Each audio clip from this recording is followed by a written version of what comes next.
Hey there, everyone. What's going on? Hey, John, Diane, Oh, Bob, I'm all Diana. popping in. Awesome. Hi, It is guys. Friday night. You know what that means. The Skeptical Bar's open. Yes, I love this. Love this part. Hey, Melissa. Hey, Tom. Oh, nice to see people filtering in. All right. We're going to take it easy tonight. Tonight's going to be an open mic night. That's right. The show lasts as long as you guys supply questions. That's the trade-off. It can go either way here. Could go a 3-hour show or it could go like a half hour. Who knows? What's up, JP? The half hour. Let's go for the half hour. Oh, whatever. All right. I'm going to do the rules because that's what we do on this show. We do a couple rules. And then I have a few things to go over, and then we can take your questions. So, Cynthia, hey, how you doing? Let me see here. Let me put up the rules. There they are. So basically tonight, you can ask whatever question you want. Basically, I would say have it kind of lean towards the paranormal because that's my area. But you can ask other questions. I mean, I probably don't know because that's number 2. Rule number 2 is I don't know everything. And but we might learn some stuff together tonight. Who knows?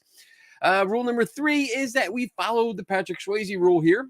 And that means be nice. Yeah, be nice. Yeah, be nice. There's too much shit going on in the world. Just I know. Be friggin' nice. We're watching too many people fight right now. So be nice. You can get in the chat room. You can talk. You can debate, discuss. You can disagree. That's cool. Just don't take it to the next level and start name calling and bashing and stuff like that. Because if you do that, Divine Donna boots your ass. Mm-hmm. Boom. Gone.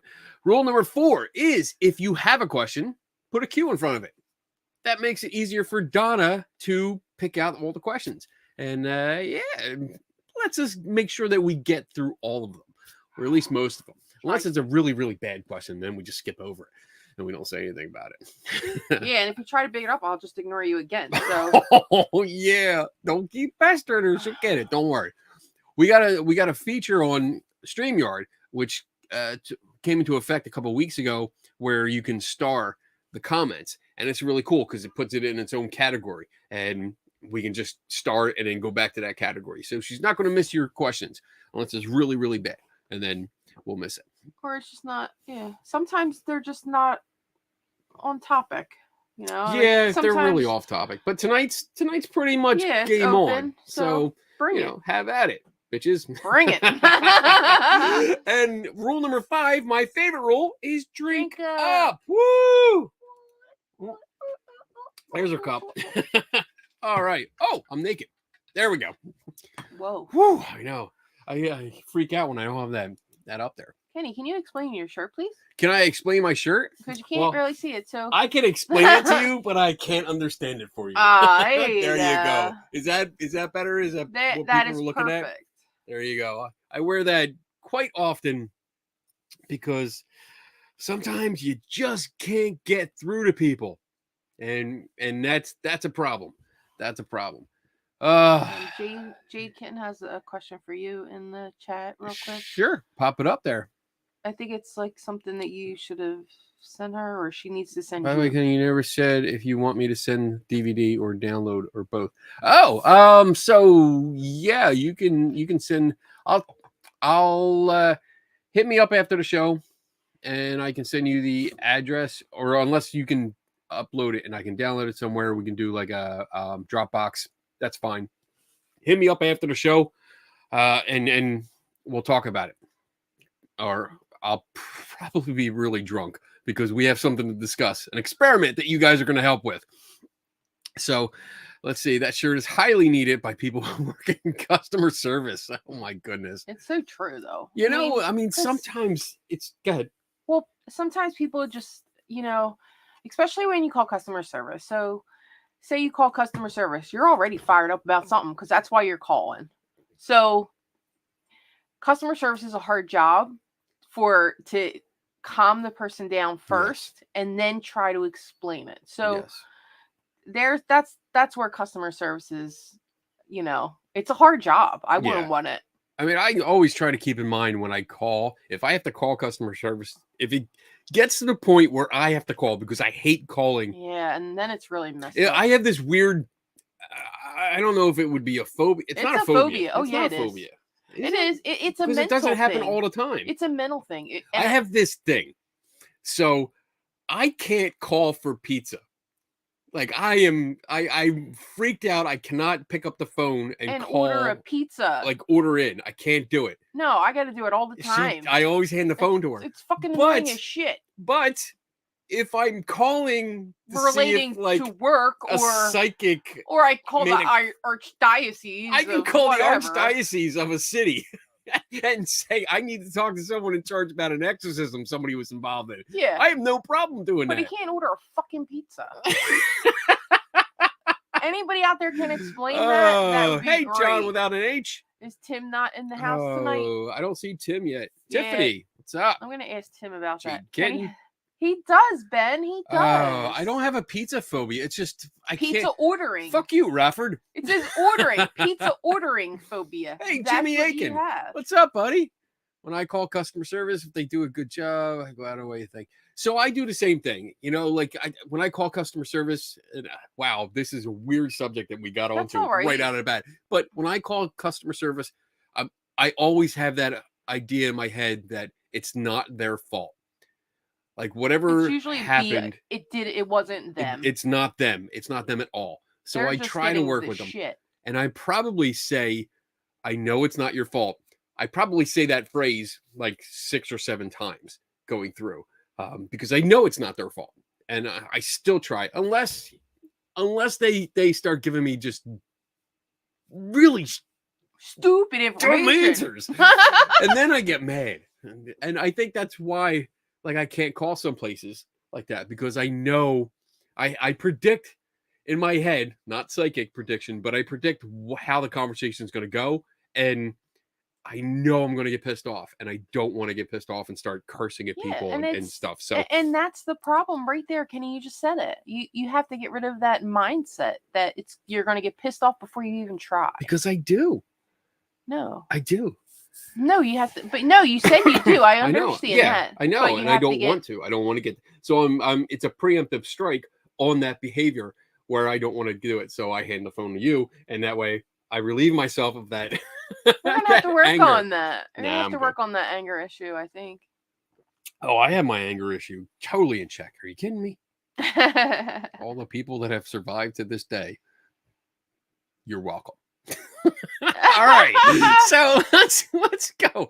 Oh, first question of the night. Top 3 favorite pizza toppings: meatball, onion.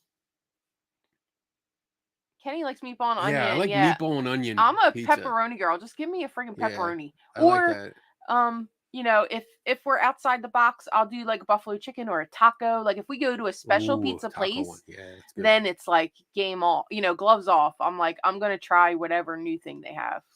All right. So I got a few things. Like I said, I wanted to go over. Right off. I know you were done talking. Oh, I was just. What else you got?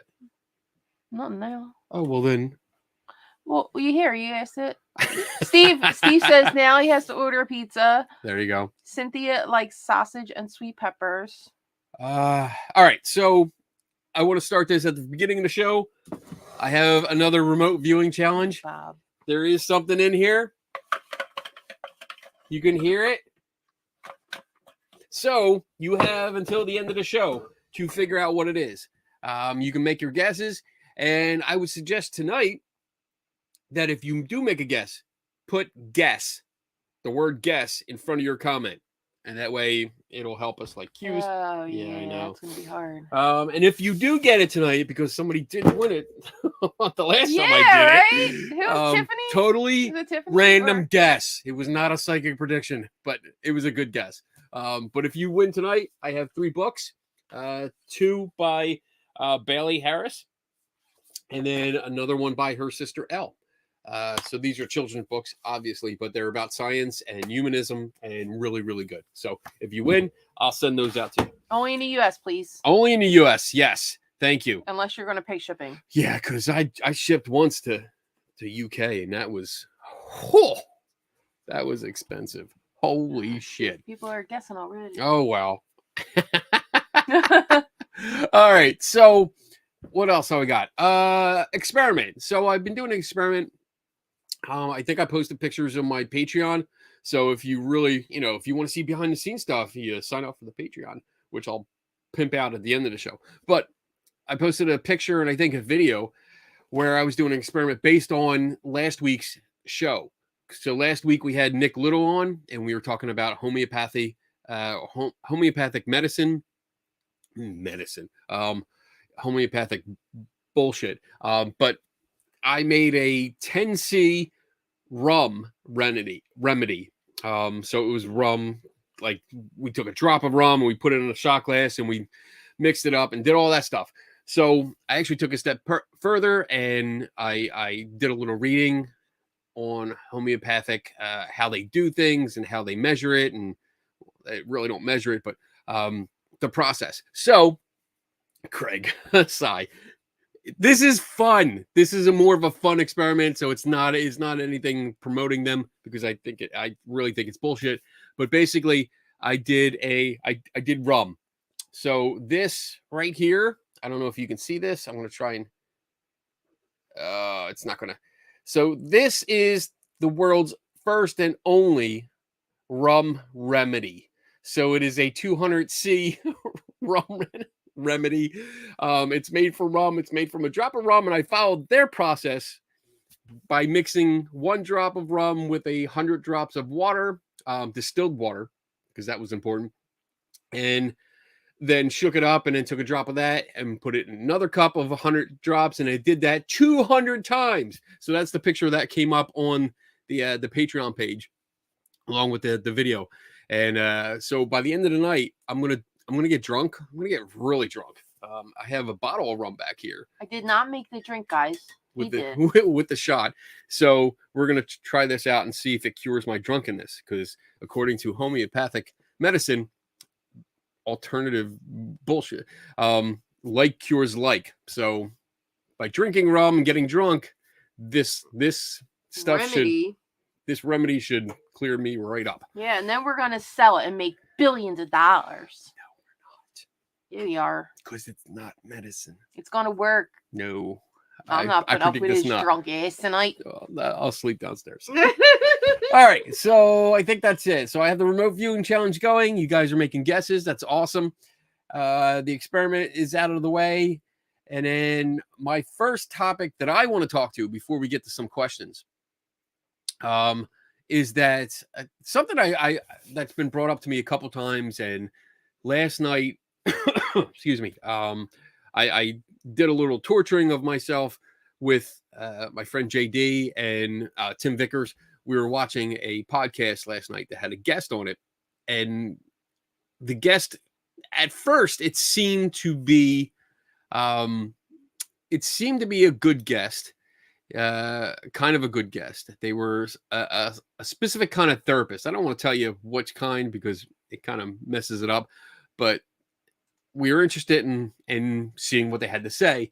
And it turned out that the therapist was more of a psychic that had some kind of what sounded like a diploma, and they were promoting themselves as this therapist and not using psychic, but doing everything else, trying to tell you that they could cure your weight loss or help you with weight loss, cure depression, or help you with all kinds of other symptoms. But then it went into, they did spirit releasement. So if you had a spirit attached to something, that she could release that spirit, that she could do all these other metaphysical stuff. She did past life regression and future life progression, which I guess from what I could tell, it lets you see into the future, your future self, which is, I don't know how that works, but a whole bunch of stuff. And it was just a ridiculous, it turned into a bunch of silliness. And by the end of the show, this person was talking about doing a past life regression where she met a caveman that was abducted by aliens. Yeah, way out there. So I guess with that example and another example that I might get into a little bit, I want to say that if you have a podcast out there, and this is one of my gripes, this is one of my, I'm going to vent here for a minute or so. If you have a podcast or a live stream show and you constantly have guests on that you interview, please do yourself a favor and do everyone else a favor and do just a simple background check on your guest. I mean, that was there a monolith near your caveman? That's a good one, Jimmy. Just do a little background on them. See what they're really about, and if they're legitimate. And one of the things that I want to say with the legitimate comment is that there's a person that I've been investigating for the last couple weeks, and a few people know who I'm talking about. But this person has a lot of claims and have made a lot of claims, big ones, where they've been involved with exorcisms, that they have a couple master's degrees, that what else? They've interviewed serial killers and stuff like that, like really big claims. And they've also name dropped a few people, which, if you're truthful, then that's cool. But it turns out most of the stuff that this person was claiming that they did, or their credentials, were false. And he's been on a whole bunch of podcasts and radio interviews, like not just internet radio, but actual radio stations where they've done interviews. And no one has checked out this guy. No one has bothered to check out this guy. That's the sad part. It is sad. It is sad. I contacted a couple of these radio stations, and one guy got back to me and said, hey, you know what? Like, he does a podcast, and he said, basically, this is a one-man show, so I don't have time to, check into every guest I have on. Well, and then you got to be careful, because they're giving you information you don't even know if it's correct or not. Like, you need to do your homework. You really do. Even if it's a one-man show or a one-woman show, or whatever, it doesn't matter. If you have a guest on and you're letting them promote themselves and all these claims, you are promoting potential bullshit. Like, if they are lying, like outright lying about what they do, who they are, you are outright promoting that. You're helping them to promote that. I mean, and like Jimmy put up there. Yeah, I see it. That's a good one. I call nonsense on that. I'm a one-man show, and I rigorously check out guests. Kenny's a one-man show. So, yeah. Except for me doing the comments. I don't do any behind the scenes. Hey, Rich. But yeah, when I schedule a guest, I only schedule a guest because I've already checked them out, or I know them. We have history together. Exactly, John. You're giving them a platform. If they are not a legitimate guest or a legitimate person or professional, you're giving them a platform to tell their story however way they want to. And I guess what I've noticed, because unfortunately I've listened to like 24 freaking interviews with this person, and I'm really sick of his voice. But the radio hosts and podcast hosts often, not all of them, but they often have this idea where they interview the guest as almost a neutral, not even a neutral, but almost cater to the guest. And I get that. They're catering to the guest to let them tell their story and say, hey, you know what? Go ahead. Let's talk about this. But in these instances, sick last week's lawyer guest on him. Sick Nick on him. Don't worry. That might. He's going to end up with some of it. He's going to end up doing something. He totally threw me off there. Sorry, here, they're putting it up now. Don't worry, guys. It's getting rid up. That's why we're doing our research. So I'm taking my time, and Jimmy, you actually know who this person is. There's been, the more I listen, the more details come up or have changed, and I'm trying to contact all the right people to get all the right information and verify certain things. And that takes a long time. What I thought was going to take a week of writing up an article about this person this particular person who claims to be a psychic medium and forensic psychologist. That's a good hint. Just look up that. But it's taking me much longer. And that's just because I'm waiting for people to call me back, and I'm calling other places and organizations and saying, hey, do you know this person? And some people are getting back to me and other people are not. And I'm just making sure that I have all my I's dotted and T's crossed, because, you're going after somebody and I want to make sure I have all the right information.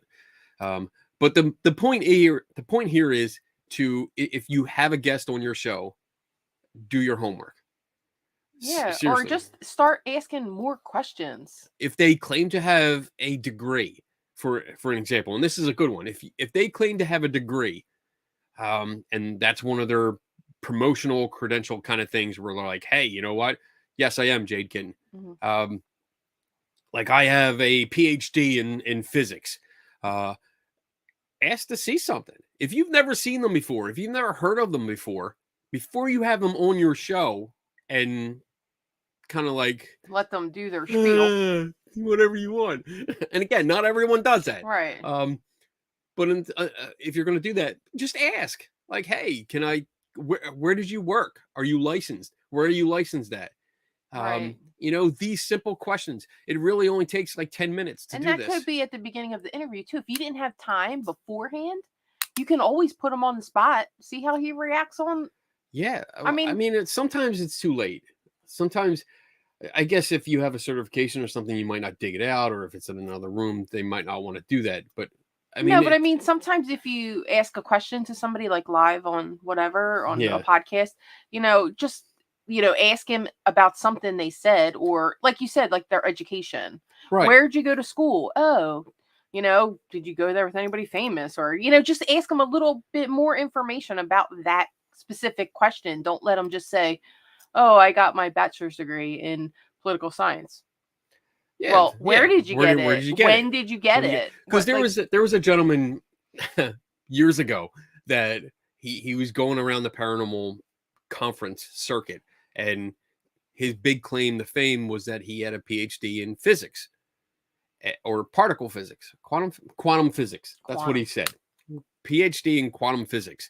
And we kept asking him, many people kept asking him where he got it from, and he would never say. And then that developed into, well, the college that I went to specifically told me not to because I'm too famous, and they don't want the people calling them, so they told me not to name them, which is total bullshit. Total bullshit. So eventually he made a mistake and named it, and named the college, and I think it definitely was a mistake. And we followed up with the registrar and found out that no, this person did not go, and that the entire fabrication, the entire story of him having a PhD and going to school for physics was complete fabrication. So definitely don't be afraid to ask those questions, and don't let the thought in your head like, oh, I'm going to lose this guest. Don't let that discourage you, because honestly, if they are a fraud, it's better to have no guest. It's better to have, don't have a guest, honestly, because you're making it worse by having them on and letting them tell their story. So that's my venting for the night, and I had to get it off my chest because that's been bothering me for weeks. Redman, what's up? Why do all the fake paranormal magazines fill racks at stores and you can't find Skeptical Inquirer? So Skeptical Inquirer, I find it still at Barnes and Noble. That I get it. Well, I have a subscription, so, and oftentimes when I do write and get a print article, I get it for free. Yay! Which, if you want the last, I think it's behind you. Oh, there it is. The latest issue. Ooh, Skeptical Inquirer. There it is. That's awesome. I'm in it. And our guest from 2 weeks ago is in it too. Yes, Melanie's in it. But there's Melanie's chart. Her floater. The floater chart. Floater. It's so funny. I love saying it. Like, hey, your floater chart.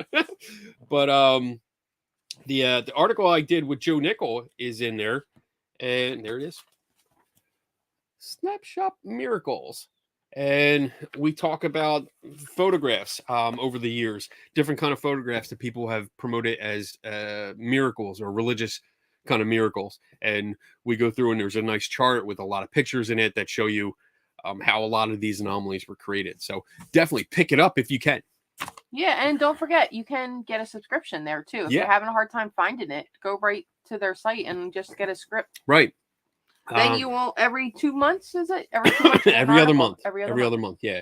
So it's a bi-monthly magazine, and that's the best way. Honestly, just get the subscription. It comes right to your house, and you don't have cheaper. to go look for it, especially gas prices. You don't have to look around. Oh, yeah. All right. What? What is Ben doing? Guess? Oh, that's a guess for the box. Okay. Oh, and we had a request to shake the box again. Can you? I actually have. Oh, wait, here you go. Here you go, Ben. Oh, I guess, Ben, you lost because it's on his desk. There it is. Sorry, Ben. Ben, guess again. Because he already discounted I already got it. All Somebody asked, I think it was Tip, can we shake it again? There you go. So the remote viewing challenge, I actually didn't go over the rules for that. The rules are pretty simple. You have to make a guess that's specific. Specific guess of what object was placed inside this box. Vague statements like, I see something blue, does not count. Yeah, John Kennedy, thoughts and prayers, seriously. And that's your second guess. How many are you allowed to guess? You can guess as many. I don't give a shit. I don't care. Well, I'm looking over and seeing it. So if something comes up, I'll probably do like a damn it. So like Ben just did. Yeah. Damn. Energy. Yes. So that's pretty. I need its energy to get me. Okay, specific guess and drink. Biddle? What? Oh my energy. God, I'm drinking. Like 4 times. I know. I heard you. I've been drinking. Not that time you didn't. Easy there, woman. People are trying to get you going. We should do a shot. You know what? We'll do a shot right before the break. We have stuff to do that? Yeah, I have a shot glass over there. I do I have stuff to do that? That's funny. No, it's not Skeptical Inquirer magazine there. Why do you have a raccoon penis on your desk? Because I saw. Why do I have a raccoon penis? Well, let me tell you. So the reason I have a raccoon penis bone on my desk is because I went to a horror conference, and I forget his name. There was a short-lived TV series that was based on like a horror kind of oddities store. It was an oddities shop and all kinds of weird stuff. I completely forget the name of it. I think it was only one season, and he was at this horror convention that I went to, and lots of really cool stuff. And I mean, if you guys know me, and you do, I love oddities. I love weird shit. So I'm looking through it, and I was like, you got a lot of stuff here. And I think I was at the end of the show, so I was really low in funds because I bought a lot of stuff, because I always do. And I was like, what's kind of cheap here? And the guy's like, well, I got a few things. I think, I don't know where. I have, he had the penis bone. I don't know where I have dice. I think they're downstairs. I have bone dice. So I have some dice, like dice that are made out of bone. And then he had a bunch of penis bones. And I was like, what the hell do you do with that? And he told me about moonshiners. And when they made their own moonshine, that this goes in the end of the pipe. So the pipe sticks out and it goes in. Well, this is pretty graphic. And it makes sure it drips out and down. So I was like, all right, well, you know what? Give me a penis bone. I'll take it. Yeah. So, and it's been on my desk ever since. There you go. So there you go. Fun fact. All right. So, okay. So tonight definitely is open mic night. So you can ask questions if you want. Feel free. Ask almost anything you want. I can't promise I'll give you an answer, but I'll try. I can give you an opinion on some things. Or a belief. Where do I'll give you an idea All right, there you go. because I don't have beliefs. Where do raccoon babies come from? Other raccoons. Other raccoons. They pay a little Barry White. Enjoy a little fermented juice in the trash can and be like, let's get it on. Let's get it on. What's in the box? You have to guess. He was trying to catch you off guard, I think. Yeah, not gonna happen. Not yet, anyway. He hasn't had enough to drink. Yeah. I don't think you're gonna get that out of me. All right. So again, questions, because if you don't give me questions, this will be a short show, and I'll just have to get drunk faster, which won't be good if we suddenly go into a 3-hour show, because then I won't be able to find the stop button and we'll just broadcast all night. You'll have a peaceful sleep just watching me passed out on the floor. Yeah, I'll find it. I'm sure I can stop it. Let's see. That was a couple questions coming up. Did you ever find that porn you asked us to look for? I did not. No, I don't think we did. Yeah, I don't. I think I looked for it for a couple minutes and then stopped. I didn't go any further, just because I got distracted. Squirrel. Yeah. What? Sorry. Oh, all right. What else we got? Question: Are you close to finding a location for your Oddity Museum? So no, and I'm not even looking right now. Yeah, right now it's all set up nice and neatly in our home. Yeah, and just because of the pandemic and quarantine and all that stuff that had happened over the last year and a half, 2 years, I just didn't bother, and I don't have time, honestly, between doing the shows, my full-time job, the other projects that I have. I just don't have time to actually open a place like that and staff it. I don't have time and I don't have money to do that. Exactly. You know, that's the big thing. The place that it was originally at was more of I had worked out a deal that somebody didn't follow through with, not me. But it wasn't costing me anything, except a few things for like cabinets and stuff like that. But so when that fell through, unfortunately, it all goes to my basement. So it's set up nicely in my basement. And if I know you, if we're friends and you come to this area or you're in the area, you are welcome to come over and hang out. Yeah. I mean, it's all open. Nothing's behind glass. You can actually pick up and touch everything except for me. Freak. But yeah, you can come over and hang out and, spend the day. We can talk shit and or shop, whichever one. But that's probably going to be more of a retirement thing. The whole idea, honestly, was actually to use that kind of thing, like allegedly haunted and cursed things, to teach critical thinking, to show people like, this is the story that came with it. How would we test it? And have various objects where people could pick them up and test it, and see if something would happen or not happen. And then have other sections where you got to do a little experiments and play with different tools. Like I have a whole ton of ghost hunting gadgets that people can play with and take apart, to see what's inside. So that was the whole idea. It was more for education and critical thinking and teaching good investigative skills. But unfortunately, that just didn't pan out. So I have to wait. Yeah. I have to wait until maybe when I retire. That'll be my job. I can just sit in our barn. Yeah. We moved to a place that has a barn. The old man in the barn. Or rent a place that's really yeah. I'll be the old man in the barn talking about his haunted crap. Right? Yeah.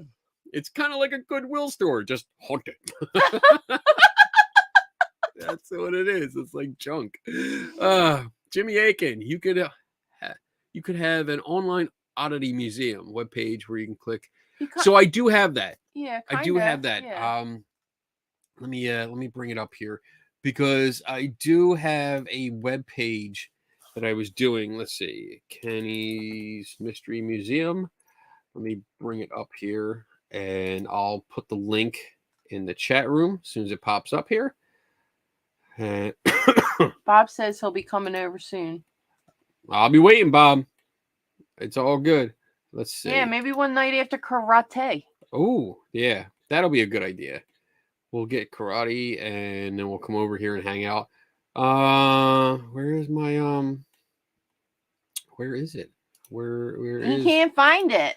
I know I have the link. Oh, here it is. Dun, dun. So let it load. There it is. And I'm gonna post the link now. Bob says you'll be the old man in the barn talking about your collection of various animal penis bones. Wait, there's more? Every I didn't know animal that. has a penis. No, yeah, but not a bone. I- I'm pretty sure I don't have one. Pretty sure. I'm well acquainted. I'm sure there's other animals that have I don't them. know. That's interesting. All right, Bob, Now I you gotta get look on that it, up. Bob. Look that shit up. Now you started something, Uh, Bob.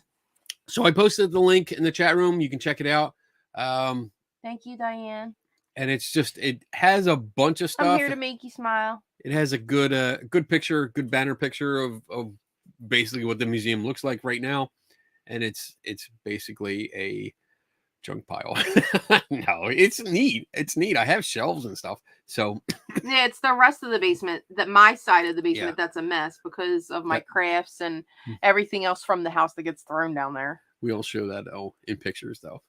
No, don't. we'll cover it up when you come over. And I do also have a TikTok channel that I've been slacking on lately. But if you go to Kenny's Mystery Museum, yeah, that is also there, and you can see videos where I do like 1 minute or 3 minute videos on each item, and I talk about the backstory, and it's fun. I mean, it's entertaining. It helps, and then when I can test them, I do test them.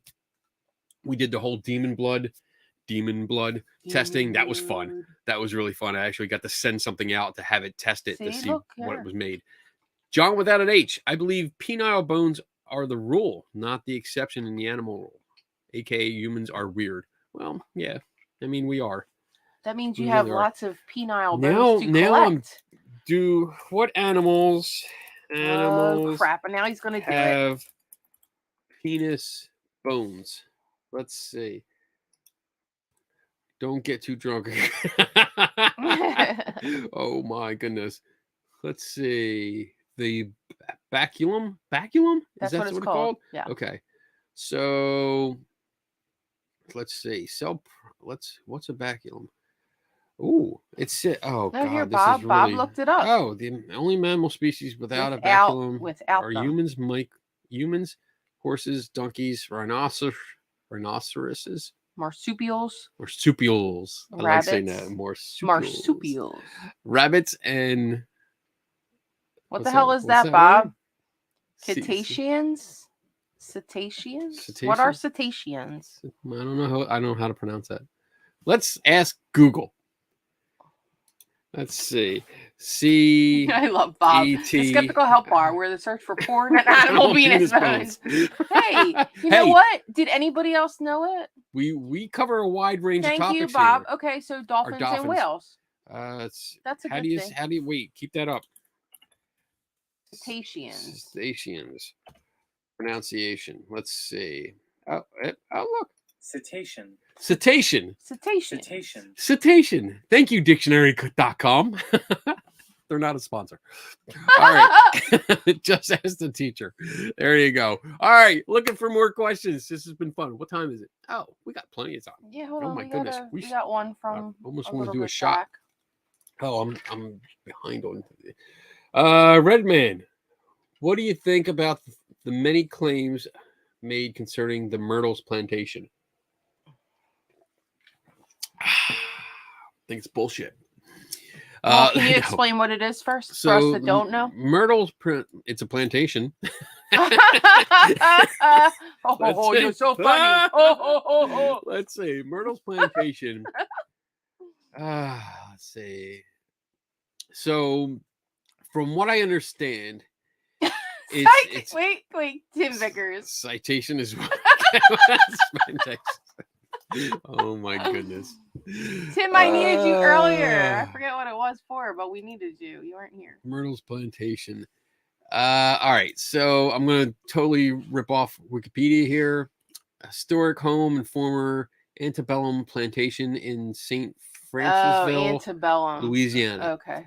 It was Built in 1796 by Gerald David Bradford.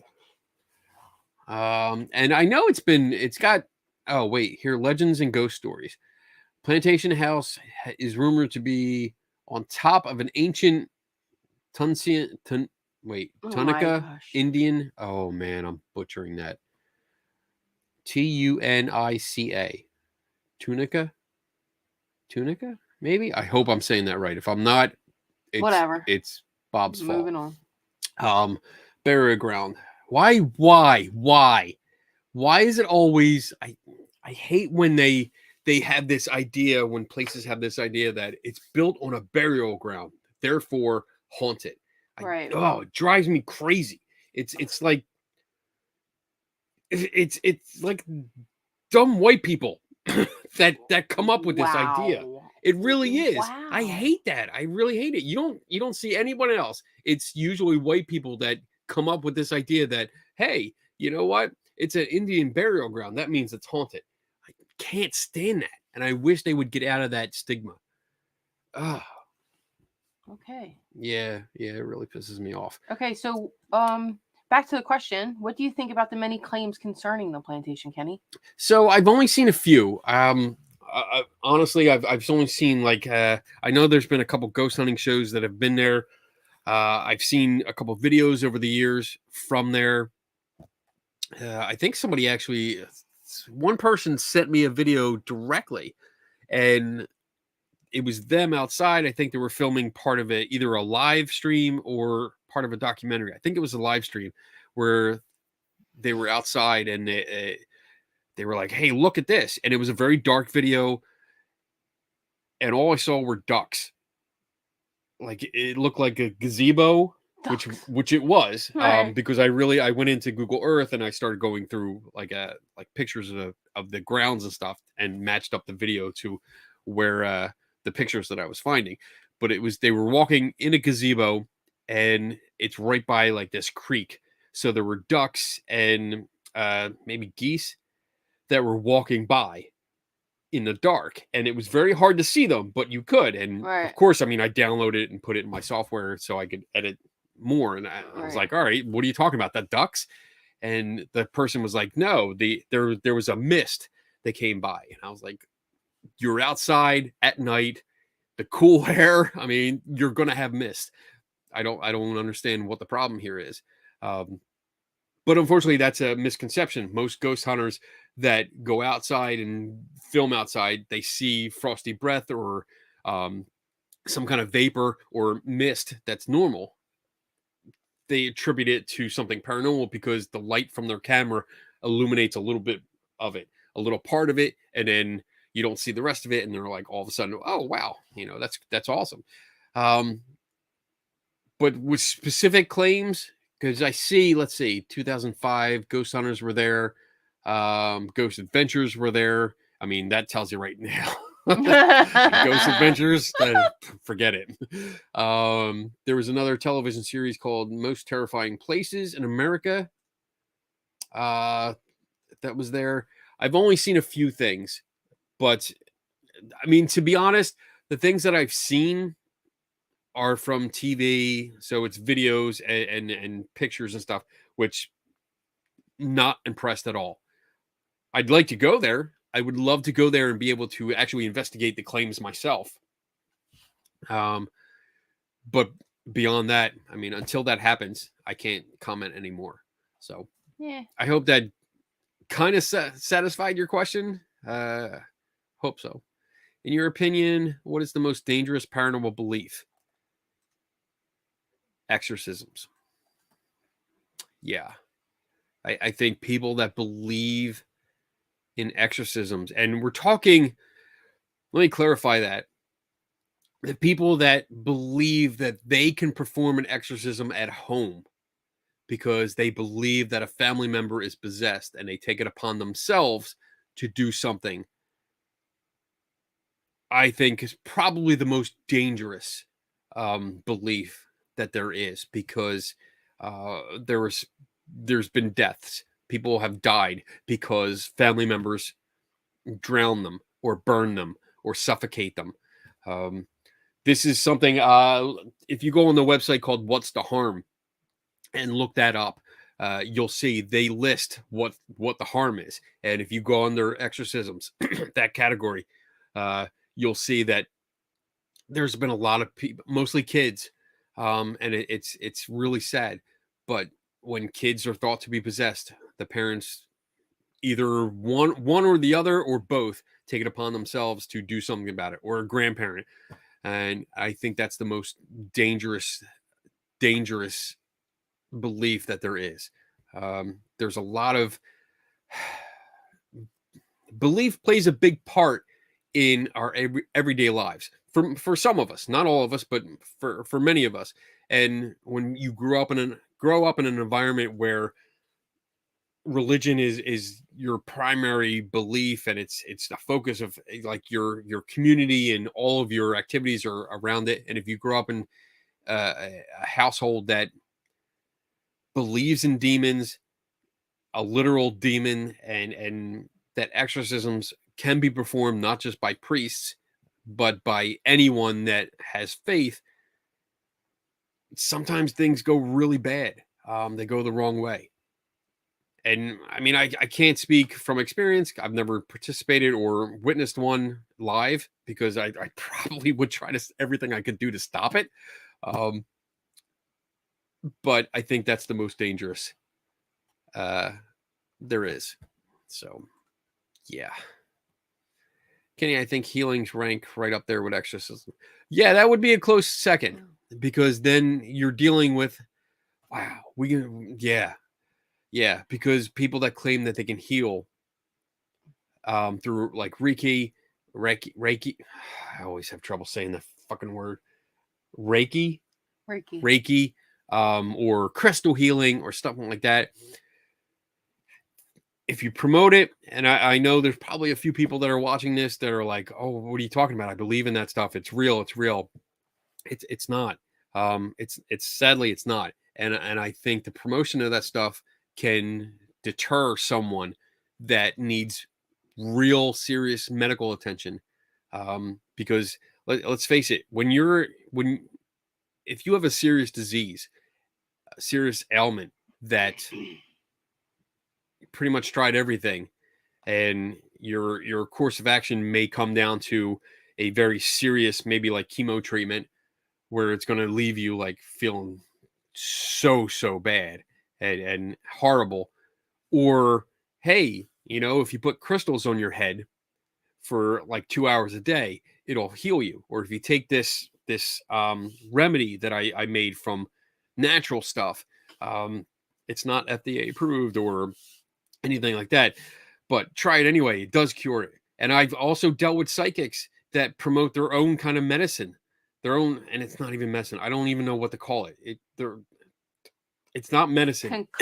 Concoctions that make claims on healing things.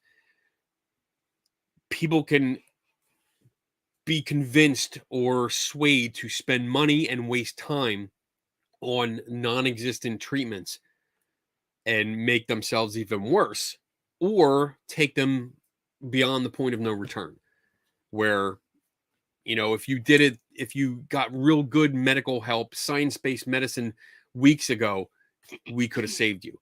But since you waited so long because maybe they wanted to try some herbal remedy or essential oils or crystals or something like that, then they've lost their chance. Big Pharma wants your money. Don't do it. Here, buy pink salt instead. Oh my God, the pink salt, the salt lamps. They're such a scam. I mean, they're pretty to look at, but they're such a scam. Such a scam. So yeah, I agree. I agree that Reverend Jim Jones created a famous saying: "Don't drink the Kool-Aid."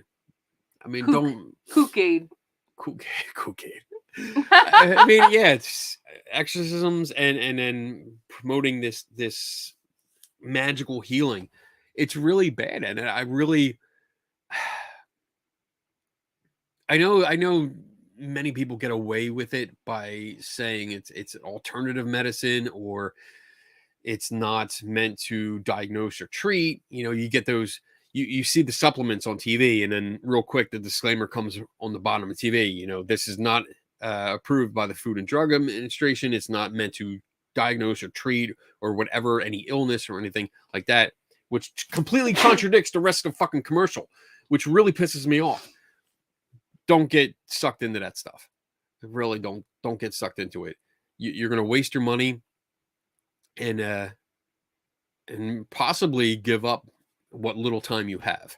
So depending on the situation. And again, this, don't take this as like life-changing advice. This is just my opinion coming out, and I want to make that clear. It's my opinion, but talk to a doctor, a science-based medicine doctor, not someone promoting crystals or energy healing. Please don't, because you're wasting your time and potentially your life on that. I like to mix my pink salt with snake oil. Oh my God, snake oil. I have some of that downstairs. And it's amazing what people will sell. I mean, the homeopathic thing that we're talking about, that I was talking about, when we got into that last week, it really, really hit me hard that when you look at the ingredients, and we went to the drugstore, we went to CVS after that show, we went the next day, and we looked at some of the homeopathic stuff. I never really stopped and looked at the box. And it's sugar. It's all sugar. It's like they took sugar and they compressed it into a pill instead of, on your spoon to spread around. They compressed it in a pill, and they maybe put a drop of something like this onto it and said, "Here, it's coated now. There's your medicine." And it simply doesn't work. And I mean, the one that we saw, because Nick Little, who was our guest last week, he said, I think it was like $23 or $24 for the box. Mm-hmm. And the box that we saw was almost $40. It was like $34.99 or something. Yeah, it was ridiculous. I'm like, you're not buying that, are you? I know, because I was thinking of buying it so that I have it and I'd have something to compare it to. But I was like, no way. I'm not spending $35-$40 on a box of sugar. That's literally what it was. It just really, really pissed me off. And to think that people were spending this money, again, when it's right next to real medicine. It's right next to it. It has a similar box. It looks the same. It looks professional. It looks like it's gone through all this testing. It has the same chart kind of pattern or design on the back as real medicine does. It's so bad. And it's sad that it's on the shelf. Yeah. Honestly. It really is sad. So we're working on a video for that too. We'll see what happens. All right. What are we at? 54. We got one more. We can do one more question and then we'll take a break. If ghosts were real and did all the things people claim ghosts do, wouldn't hospitals need ghost insurance? Why? I mean, it made me laugh, but I don't understand why. If ghosts were real and did all the things, so if they could walk through walls and move things by themselves, why would a hospital need ghost insurance? Because a lot of people die there. Maybe. That's to say, if they're at the hospital. I mean, I don't know how many people actually die at the hospital compared to at home. Or on the way to the hospital. I wonder if there's stats for that. I'm sure there are. Because that would be interesting to look into. I'm thinking a lot of people die at the hospital. I mean, I'm sure unless you have an ailment that you can be on hospice and die at home. Right. So, because working at the hospital for a few years now, like, I was close to the morgue. So whenever somebody went to the morgue, they passed my office. Oh, okay. So I got to see it. And it was not busy. It wasn't like a constant flow. So people go in, They go in for short stays or long stays. They go in for surgeries. They go in for optional procedures. Yeah, I guess But I would like to see the stats on who dies. Well, Yeah. maybe I mean, except for COVID last 2 years, but that's the big difference. I mean, but but yeah, I mean, they're. I don't know. I That would would be like a to good know the stat to look up. stats. I'm going to write that down. So that's for who was that for? Redman. 4277 stats for deaths in hospitals versus home/hospice.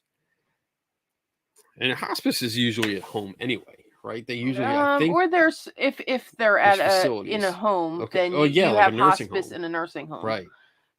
So because that that'd is be their interesting. home, so they go back I wonder to if their we can place. look that up quick before the break. If there's any stats, that'd be awesome because the internet should have anything. So let's see, deaths in hospitals versus home. You guys are also funny. let's Ghost see. insurance. It's like it isn't even there. Let's see. Ghost insurance. Your money disappears. 2017, 29.8% of deaths by natural causes occurred in hospitals and 30.7% at home. What is the percent at hospital? 29.8. And what year was this? 2017. Oh, okay, so that's before COVID. Researchers reported on Wednesday in the New England Journal of Medicine. So what happened to the other 30, like 40%? That's 40. Yeah. Well, maybe you know what this is. Maybe deaths. They were like so accidents, either killed or shot. Yeah. No one being in Philly. And then I'm wondering. So I'd have to look into this a little bit more to see if nursing homes are incorporated into these stats. Right. Or accidents. What happens if I let's see. Do most people die in the hospital or at home? Studies have shown that approximately 80% of Americans would prefer to die at home if possible. Well, Despite this, would, but 60% of Americans die in acute care hospitals, 20% in nursing homes, and only 20% at home. So that's palliative care. Okay. All right. So I mean, it's still that's interesting. I didn't know that before. Fun fact. So ghost insurance. I still don't know what that means. Ghost insurance? Insurance to what? Like against ghosts? If you become a ghost and haunt the hospital? Ooh. Yeah, it's because he says what people claim ghosts do. So like in case like when they're throwing shit and start breaking and stuff like that. I mean, I worked in the hospital for a couple years and there were no ghost stories.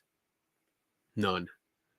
Nobody ever had it. And I worked on the floors where I did see people die on the table, but no ghost stories. All right, moving on. Kind of bummer. Is this a break time? I think pee break. Woohoo! Pee break? All right, so shot. All right, peeps. We have to do a shot and then we'll do our pee break. Energy. All right, so this is gonna hurt because this is 137 proof. Oh shit! Because this is what I made the homeopathic rum. Oh, that's right. Because my stupid ass went and did 200 cups of that stuff. Whew. Oh, wow, you're gonna do a full shot of it? Yeah. You want to try? No, I don't. You sure? No, I'm good. Thank you. Oh, someone's got to be in control. Smells good. Did you tell everybody about our favorite drink now, or no? I was drinking it. When was I drinking it? Did I drink it on 3 Tortured Souls last week? Oh, maybe. Yeah, because you didn't do it on Friday. So I picked up this kind of rum it's maple bourbon. Butter pecan flavored rum. Oh my god! It is delicious. I'll bring it up after the break. But okay, so guys, I'm gonna do a shot. We're gonna do our pee break, and then we'll come back. I think I added like 2 little commercials, so we got 3 minutes and 20 seconds, I think, for a commercial break, and then we'll come back. It is, Bob. I need questions from you guys. Yeah, to keep the show going. Keep it going, or else we'll close down early. and I'll just keep drinking. So salute to everyone, to all of Cheers. you guys out there. Yes. See, it's my shot glass. Look Yeah, at turn that. it around, Kenny. There it is, Ken's bar.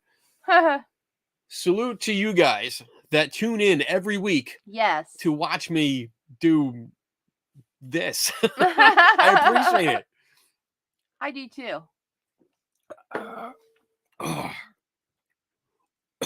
Oh, That's strong.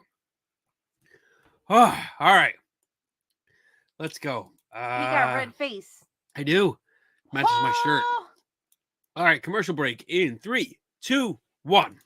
Hey everyone, this is my store based on the theme of science and skepticism. It's here that you can find all kinds of shirts and hoodies, yoga pants, tote bags, the fanny packs I know you guys love, masks and pillows, all with science and skepticism as the theme. I even have hoodies for your pets. That's right, your dog or cat can wear one of these things. I also have a general store that sells more inspirational quotes or, drinking stuff because I like that kind of thing. I also have a store set up for our 3 Tortured Souls podcast, which we do Saturday nights. You can find shirts and Tim Vicker's favorite drinking vessel, the mug. I also have a store tailored a little bit more towards my ghost hunting friends, Paranormal by I Am Kenny Biddle. These are shirts and quotes that are a little bit more on the ghost hunting side, especially this one, Translucent Perished Beings. Ghosts. That's my favorite. So if you're interested, head on over to teespring.com/stores/scientific skepticism by IAKB and check it out. Are you tortured by what you see and hear about the paranormal field? Join us as we critically examine and question paranormal claims, science, ghosts, demons, cryptids, UFOs, ghost hunting technology, and much more are all on the table for discussion. 3 Tortured Souls is a video podcast that streams live on Saturdays at 8 p.m. Eastern and 5 Pacific. 3 Tortured Souls.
All right.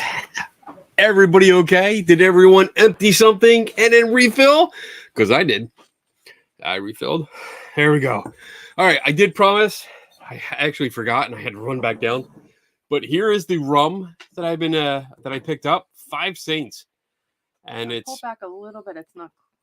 let's see. It's not Get it in. 100%. There we go. There we go. Maple bourbon butter pecan flavored rum. Oh my God. It is so good, guys. Like, put it right on ice, and it's like, Huh. it just Yeah. warms yourself all the way down. It goes whoa, boom, whoa, boom, Boom. It's yummy.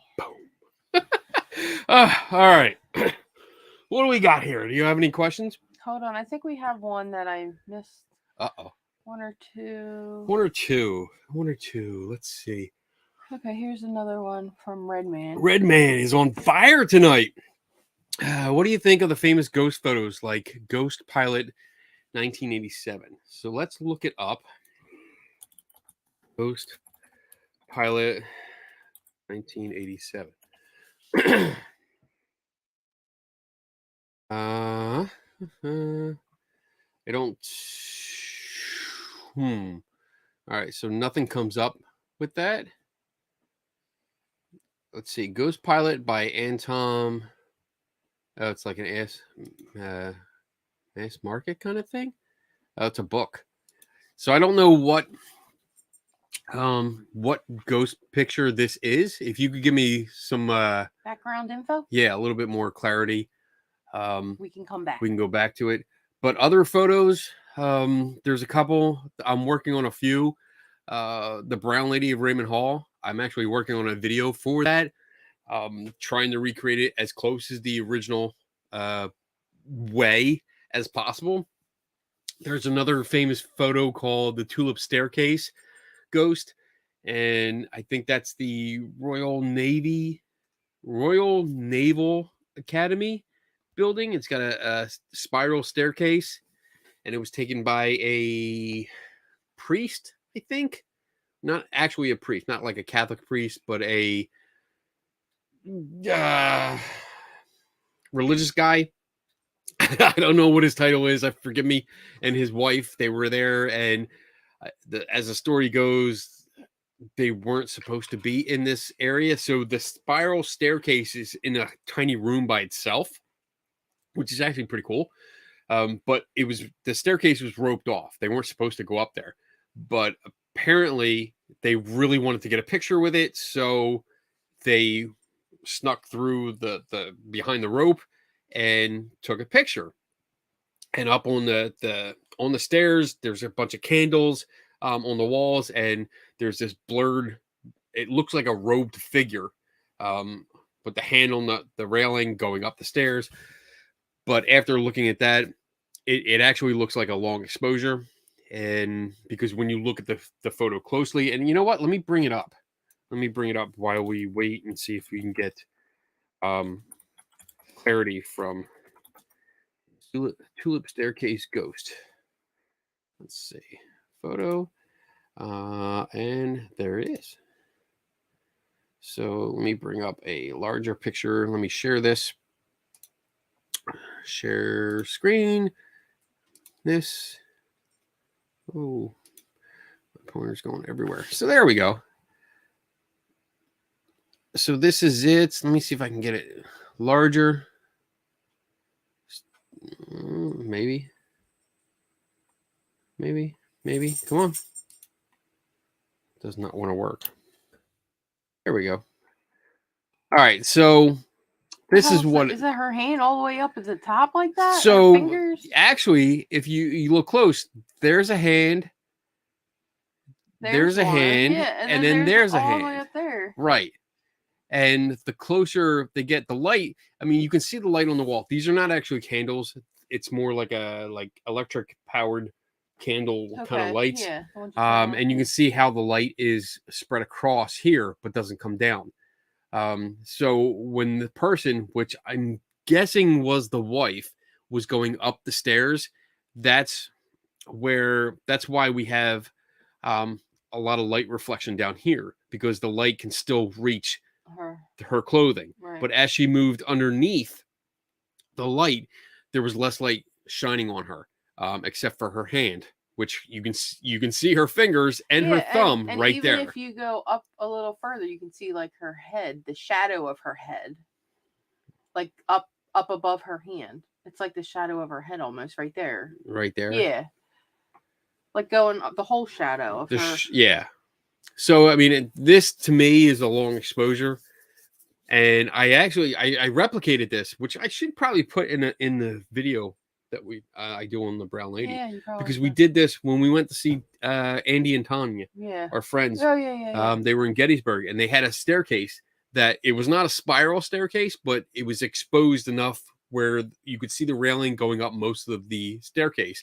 And I had Tanya, our friend, go up the staircase. at a regular pace, and I took a long exposure She had a photo of it. long robe on or Yeah. long coat or And something. it looked exactly like this, because you got her hand, because whenever you use, let me stop sharing here.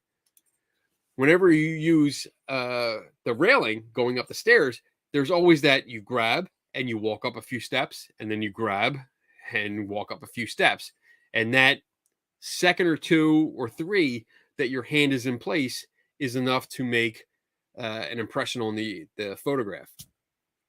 So that's what it looked like. It looked like a long exposure, maybe like 5 seconds or so, where she was going up the stairs. And since they weren't supposed to be there, and not allowed on the stairs, she probably hurried, but it was enough to catch the hand. So this one I think is totally debunked. I think it was just them. The brown lady I'm going to save because like I said, I'm working on a video. So if there's other pictures that you want to bring up, I'd be happy to look at them and bring them up on screen, and we can talk about them, because I love doing that. I freaking love doing that. All right, what else we got? What do you think? Okay, I still don't know what that is. Ghost Pilot 1987. Well, What is he that? didn't get back to us, so we can move on. What is that? Oh, you want I'm to keep so searching? curious. I mean, if you have another question, pop it up. Well, you can't do both. Yeah, I can. Totally do both. All right. I can multitask because I'm awesome. Hey, Jeff, what's up, buddy? I'm still burning from the shot. Hope you're well. I am. Question, have you ever had a moment experience where you had the crap totally scared out of you in a purported haunted location, only to figure out what caused or created the event? Let me see. Was there ever a time where I freaked out, but then I figured out what it was? I mean, it's hard to say. I mean, in my ghost hunting days, the one time we were at Fort Mifflin, you got skit show out of you. Right. So I can talk about that a little bit, because I'm pretty sure I know what it is. So we were at Fort Mifflin in Philadelphia. This was way back. Me, myself, and another guy, Bob, were in what's called the Powder Magazine, and we're using night vision. We have a night vision scope. I think it was like first or second generation. So this is like military surplus kind of. It's not great, but we're in here. We're in the dark. We're looking, and there's this light that comes in front of it, and Bob sees it. And then he passes it to me, and I see it, and it's right in front of the scope. So it's not really a scope, because when I say scope, I think of like a rifle scope, but it's a night vision monocular. And for some reason, I think it went out like this, and actually from your view, it went from here and then went like that. And at the time, we were ghost hunters, and I'm embarrassed to admit it, but it freaked me out. And I was like, "Oh fuck!" And we all ran. Two of us ran. We booked out of there, and then we ran because we thought it was coming at us.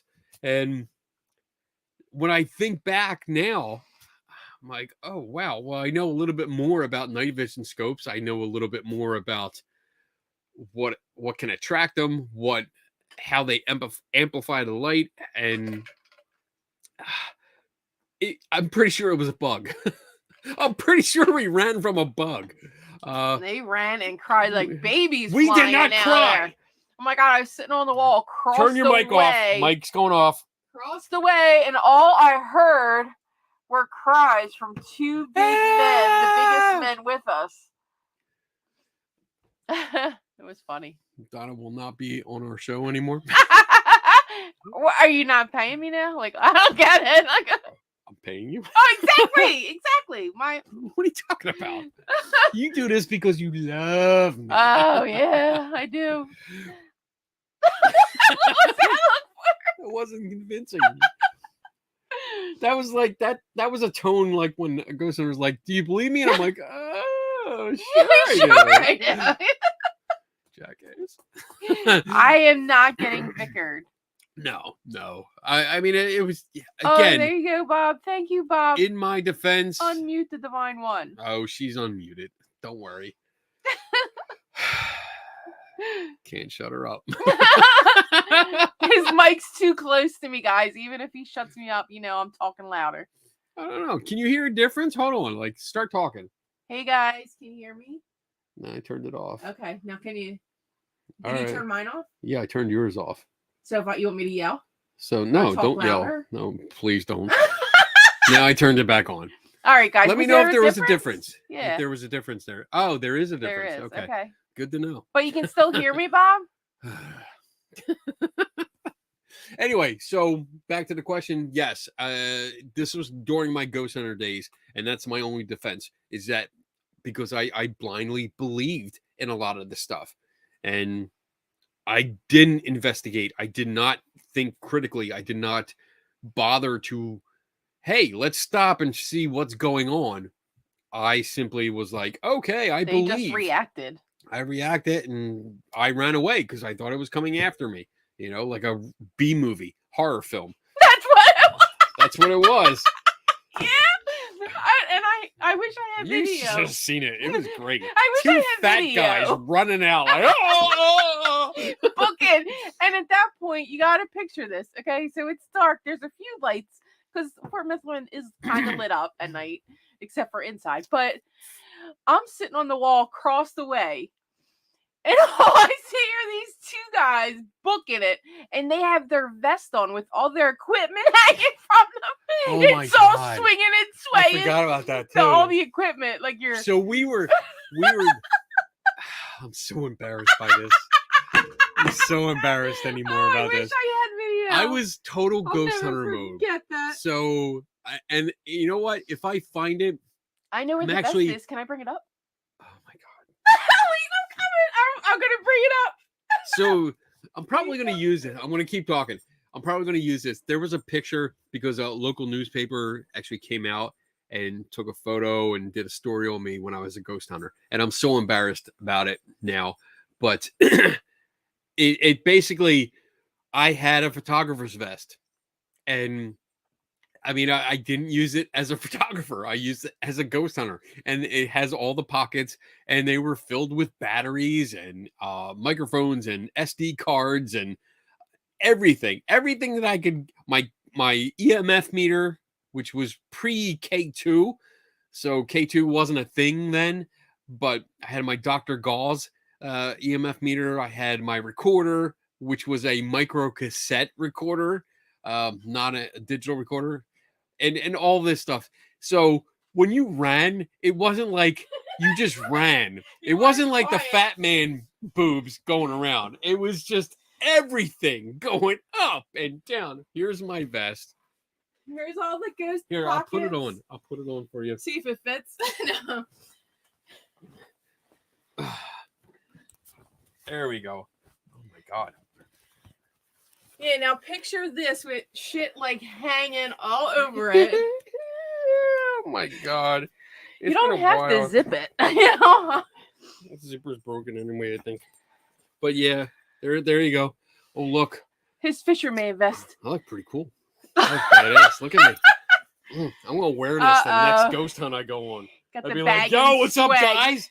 I'm here, man. Skeptic's here. We're going to catch some ghosts. Yeah. That should be your outfit when you put up your neck this skeptical help booth next time.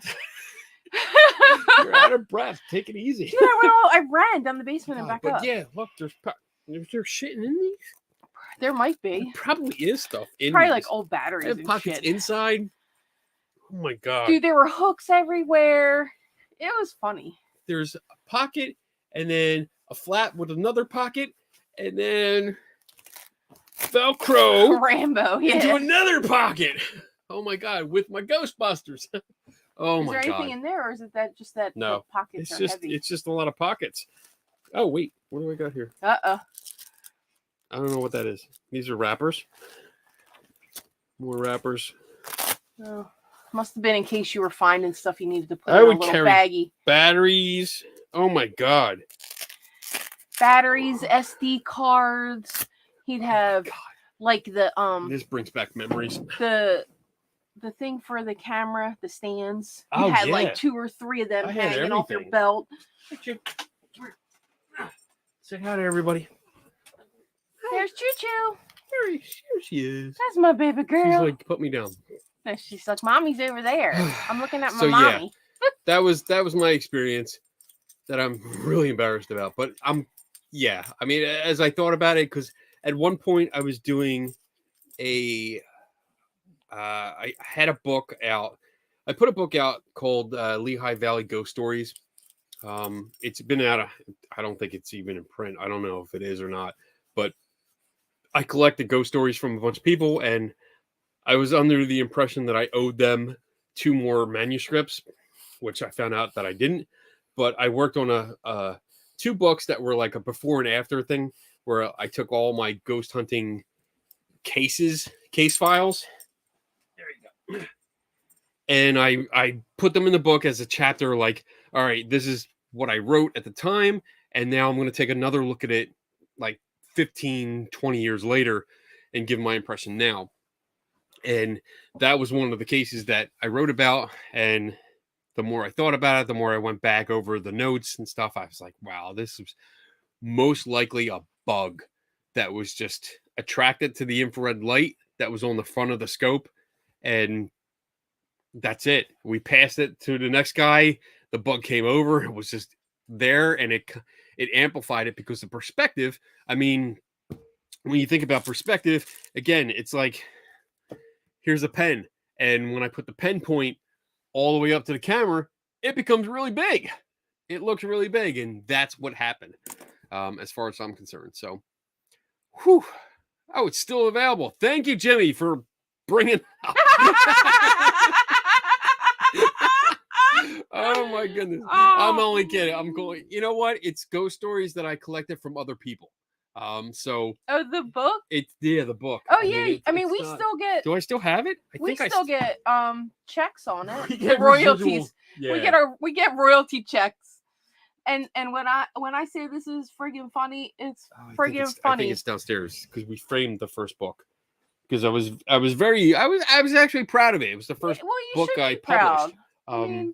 It was the only book I published because the Orbs or Dust book was self-published. We did that. Right. And I never have time to actually update that so I can actually publish it for real. Because I keep taking on more fucking work. Oh my God. I know. I need someone to give me a grant where I don't have to work and I can focus on writing all day. Yeah. Writing and videos all day. Because then I can actually get the stuff done. But yeah. All right. Are we gonna move on a little? We can move on. All right. So John Kennedy. Thank you, Jimmy. Oh. Good. Okay. So John Kennedy, he said. He had a question, but Tim did answer it in a funny kind of way. But what's the difference between paranormal and supernatural? Honestly, I don't know. Let's see. The definition, let's see. Define paranormal. And that is defined as denoting events or phenomena such as telekinesis or clairvoyance that are beyond the scope of normal scientific understanding. Okay. So, oh shit. I wonder my cursor's messing up here. Do you need a new battery, maybe? No, it's plugged in. Oh. Supernatural. Well, I mean, obviously you have Sam and Dean. That's the big That's difference. what Tim said. I mean, wait, I gotta find it. Hold on. I made the mistake at one point, and I don't know if it was Melissa or Stephanie that was upset with me because I was like, oh, I'm Team Sam, but I'm actually Team Dean. Because I'm always thinking like Dean is always going, Sammy, like every episode and he's walking into something going, Sammy. And when that question popped up, I could see Dean's face going, Sammy. And I was like, Sam, I'm Team Sam. And I'm like, oh, that's wrong. I'm Team Sam. I'm totally Team Dean. You are. You're Dean. I'm Dean. I'm Dean to a T. especially with the Scooby Doo episode. That's so awesome. This was the do I answer have, to the question. I have a, oh man, I don't know where it is. I have a button. It's a big button about Scooby Natural. The episode where they became cartoons, which was one of the the best, greatest episode ever, because that's my dream. I would love to be in a Scooby Doo cartoon. I would cry. I would cry tears of joy just to be in that. Okay. So wait. What? This is Tim Vicker's answer? Yeah. One, Jane. Wait. The What? difference between Jason Hawes, Sam paranormal and Dean and- Winchester. Okay, I get it. That's good. That's good. All right, so define supernatural. So according to the almighty internet, supernatural means attributed to some force beyond scientific understanding or the laws of nature. So I mean, basically, honestly, I use them interchangeably. I really do. I don't think there's a difference, supernatural and paranormal. I mean, paranormal, I think para is like above or beside. Para. Let's see. Para means, oh no, that's paratrooper. Is that better than a stormtrooper? I think not. Define para. So that says same thing. What does para? Prefix. Okay. Beside, alongside of, beyond, aside from. Okay. So that's what para means. So when you say it like that, it means beside the normal or alongside of the normal.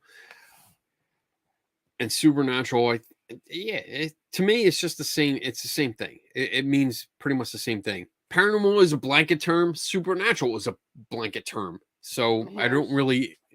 Para is Greek for alongside. Alongside. I think along. I'm not alongside. making fun of you. Alongside, yeah. And I just listened to his last podcast. They're both What was it? imply Jimmy. other than normal. Right. Jimmy, I mean, you're what is it? Oh my god, I'm totally zoning. Promote your podcast, Jimmy, because I've been listening to it. I listened to the last like 2 episodes. Oh, here's Jimmy them. again. Here, so super is Latin for above, and para is Greek for alongside. Okay, so alongside or above the normal. I mean, so it's very still similar. around. Yeah, it's still like, the same whether kind of you're thing. here or here, it's still on the side, depending on your perspective. Above, below, around, behind, in front of, it's really, I mean, I use it interchangeably. Thanks for that question, John. That was an awesome question. Yeah. All right, what else we got? Here's a question. Have you ever seen a discussion within the spook hunting community about why digital and film pics produce the same kind of images? So, thanks, Greg. I appreciate this. Greg, has Greg been here before? I don't know. That's That first looks like a time I new saw his name. name. So the first thing that comes to mind is when the Sony Mavica came out. And when that came out, it was the first consumer level digital camera. I mean, it took the hard discs, the little 3.5 inch or 3.25 inch, 3.25 inch discs. And you got like 10 pictures on a disc. And there were, that's what you had in all your pockets.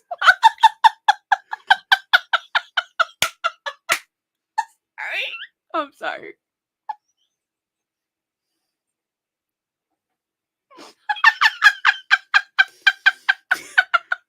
It's a good one. That was funny. It was a good one. It really was. Oh, Okay, man. God, I'm sorry. Anyway, so yes. Jimmy Akin's Mysterious World. Yes, exactly. I've been listening to it. It's really, really good. I really, really recommend it. It's really fun and in depth. So check it out. So with this, the Sony Mavica had issues or alleged issues where I think because it was the first digital camera, people were they were buying it. They were buying it for like, because I think it went for like $800 to $1,000. It was for that expensive camera. back then. Yeah. Oh yeah. And I just picked up 2 of them for like $5. Yeah. Well, now, but yeah. But they were getting them, and it suffered from the same problem that a lot of film cameras were suffering from at the time, is that the flash had migrated or evolved closer to the lens. And that was the big deal. You had smaller compact cameras, or even the 110 film cameras that people were using, or the consumer film cameras, even the disposable cameras that people were using that had a flash. It was very close to the lens, so you were getting these anomalies, mostly orbs, which are reflections of light from the flash off of dust particles or bugs. So you had a lot of people like really getting into it, because once you had the digital cameras, you had access to that. You didn't have to wait for processing. You didn't have to buy extra film. You didn't have to load it. It was really quick. It was instant. You looked at it instantly, and people were getting excited about these orbs. So I don't think there was a discussion. There wasn't the idea of, hey, we got these on film. We're also getting on digital. It's a different media. Is there something here? Should we discuss this? Should we look at this closer? It wasn't, because you're talking about a community that, for lack of a better word, and I'm not trying to be mean, but I'm gonna be, it's a community that doesn't give a shit. It really looks at what is awesome right now. What can I get that's weird that I can promote as something weird that I can't explain? I don't know if I'm saying that right. Yeah, we need easier questions. Kenny's feeling the rum. Feeling the rum. That 137 proof is really hitting me hard.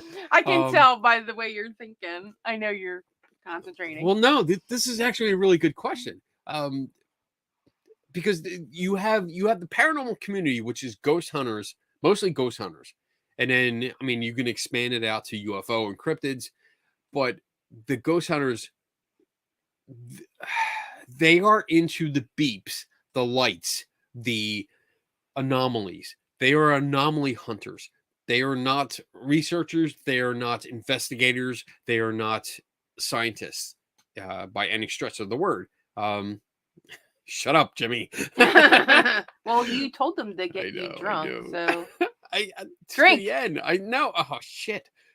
I have to go another half hour. That's all right. You can do it. All right. So, where was I? Okay. The community, the community. It's based on thrills. It's more of a thrill-seeking, anomaly-hunting community rather than a very scientific or methodical, investigative community. It's just not that, and it should be, but it's not. So your question, which deals with more of the difference between digital and film, and the anomalies that we get, and maybe the aspects or specific details between the two, and really engaging in the conversation of that, doesn't exist in that community. It really, honestly, overall, they don't care. It's only a few select people like me, you, and most of the people watching right now that would look into this and say, oh, let's really get into the details. Preference for film, media, digital or film. So it's kind of related to the other question. That's why I brought it up. No, this is good. This is good. I think I was done with the other question. Anyway. Yeah, you were. So, you were rattling. Thank you. You're welcome. So it's probably a little bit more difficult now than maybe if you asked me a year ago. Digital, I love, because when I go out to, if I'm investigating something, I want to take a digital record of the entire environment. So I will use my camera. I usually use it's up here on the stand now, but usually use my DSLR, and I take pictures of everything, like Yeah. every corner, every detail. If I'm taking notes about something, I take a picture of it and then reference that image number to my notes in my notebook. I also carry a 360-degree camera, and I use that. I walk around with that. I try to take awesome. video. Yeah, It is that's awesome. It's an really, awesome really camera. cool. I mean, that if I put it on a monopod and put it like in a backpack, or if I stick it on into the center of a room, every room I put it on the monopod, put it in the middle, and then walk out of the room and then take a picture via my phone. It takes a 360-degree picture of that room, which is great because it's an awesome reference tool. So I love the ease of digital because like my digital, I mean, I can take literally like 10,000 Thousands of pictures yeah. on my SD card, high quality HDR photos, and we're talking raw photos, so I get a lot of detail on them. But film, lately, because of the experiments that I've been doing and the video I've been working on, specifically with the Brown Lady of Raymond Hall, I've been using black and white film and using old Nikon cameras. And it's kind of a thrill because I can't get that instant gratification. I don't know what I'm getting when I'm taking that picture. And it's thrilling, and it's thrilling because it's like that excitement, like I don't know what I'm getting. It's almost like Christmas. Yeah.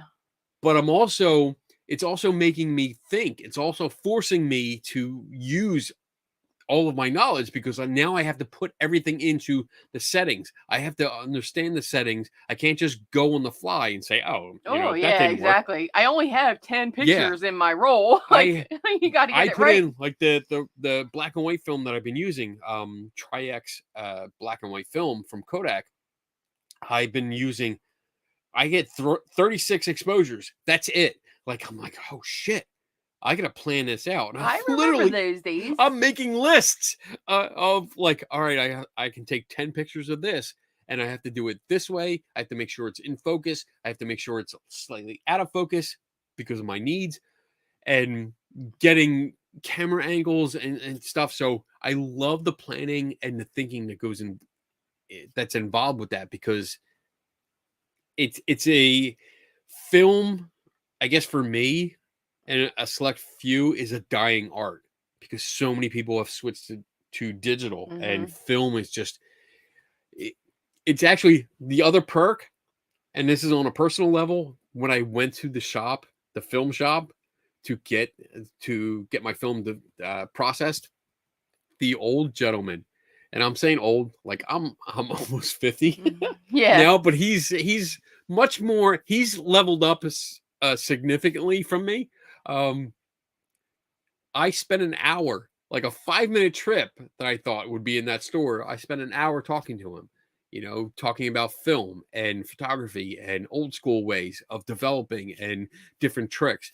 So for me, as a photographer and someone interested in that, it was great. It was great. I mean, I love it. So the long-winded answer comes down to a short, I like them both. Yeah, and it really depends on what you're using it for. Honestly, like Right. it's not efficient to go to the film anymore. No. It's very expensive. It's not expensive to get developed. Yeah. So unless you're going for that specifically, just stick with your digital camera. You're going to be fine. So to give you some context here, I can go out and get an SD card, like a 64 gig for card what? for $20, $30, if that. Yeah. If that. You can get the big one for that now, right? Online, 128. Online for like $12 or something like that. Whereas a roll of 36 exposure Tri-X black and white film cost me $20, and then it cost me $20 for processing just to get the negatives. That's not pictures, guys. That's just negatives. That's just to get the negatives, which that's what this is. That's not even getting prints. So luckily for my experiment, I didn't need prints. I just needed the negatives. So it's expensive, but if you're in that a hobby, it's definitely worth it because there really is nothing like film. Yeah. You know, I see the photos. I see because I can scan them and put them in there and process the videos or the photos myself, the negatives myself, and it's just it's nothing like film. You know, digital is great. It's clear. It's awesome, but there's that magic of film that just You can't you get can't get from on a digital. Yeah. So, wow, I love this kind of show. This is awesome. Yeah. Melissa has a quick question. All right.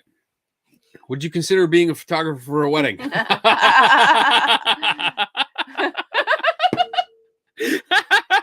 I'm laughing so hard because I know what you're getting at. But he would like to enjoy the wedding, and you can't do both. So I've done weddings. So part of my experience was getting in the photography. I did a lot. I did a lot family photos. I did portrait photography. I did business photography. I did product photography, and I also did weddings for a while. And don't take offense to this, but I hated doing weddings. I did it for the experience, but it's a lot of work.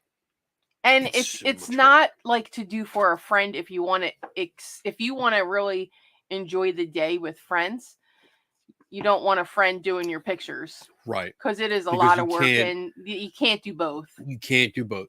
Exactly. You can't do both. I mean, I would if you guys, because I know what's going on here, but if you guys invite us to the wedding, no pressure.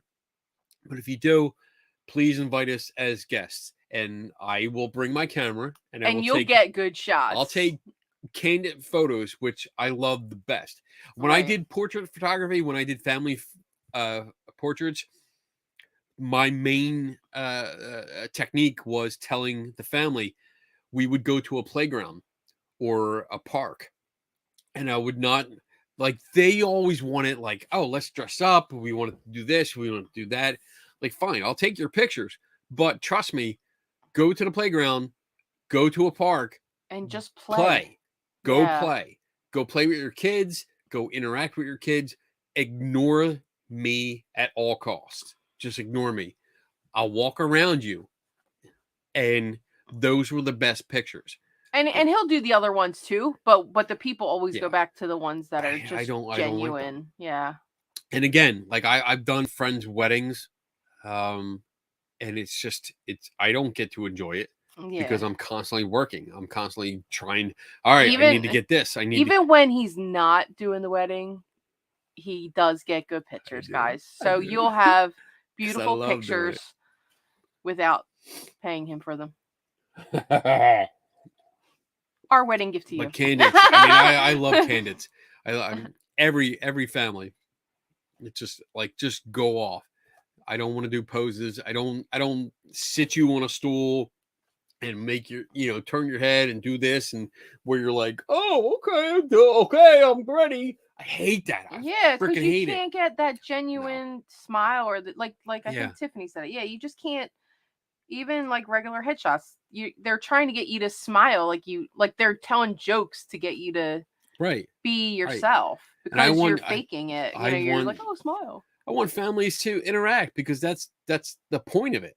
Like you guys interact, play with your kids, play with your daughter, your son, husband and wife get together and just, Do go what you down do. the slide together, look silly, have fun, don't care, act like no one's watching. Right. And That's when you those get are the the best shots. pictures. Yep. So much fun because you get that joy and that happiness. You get that split second capture, and it's just it's awesome.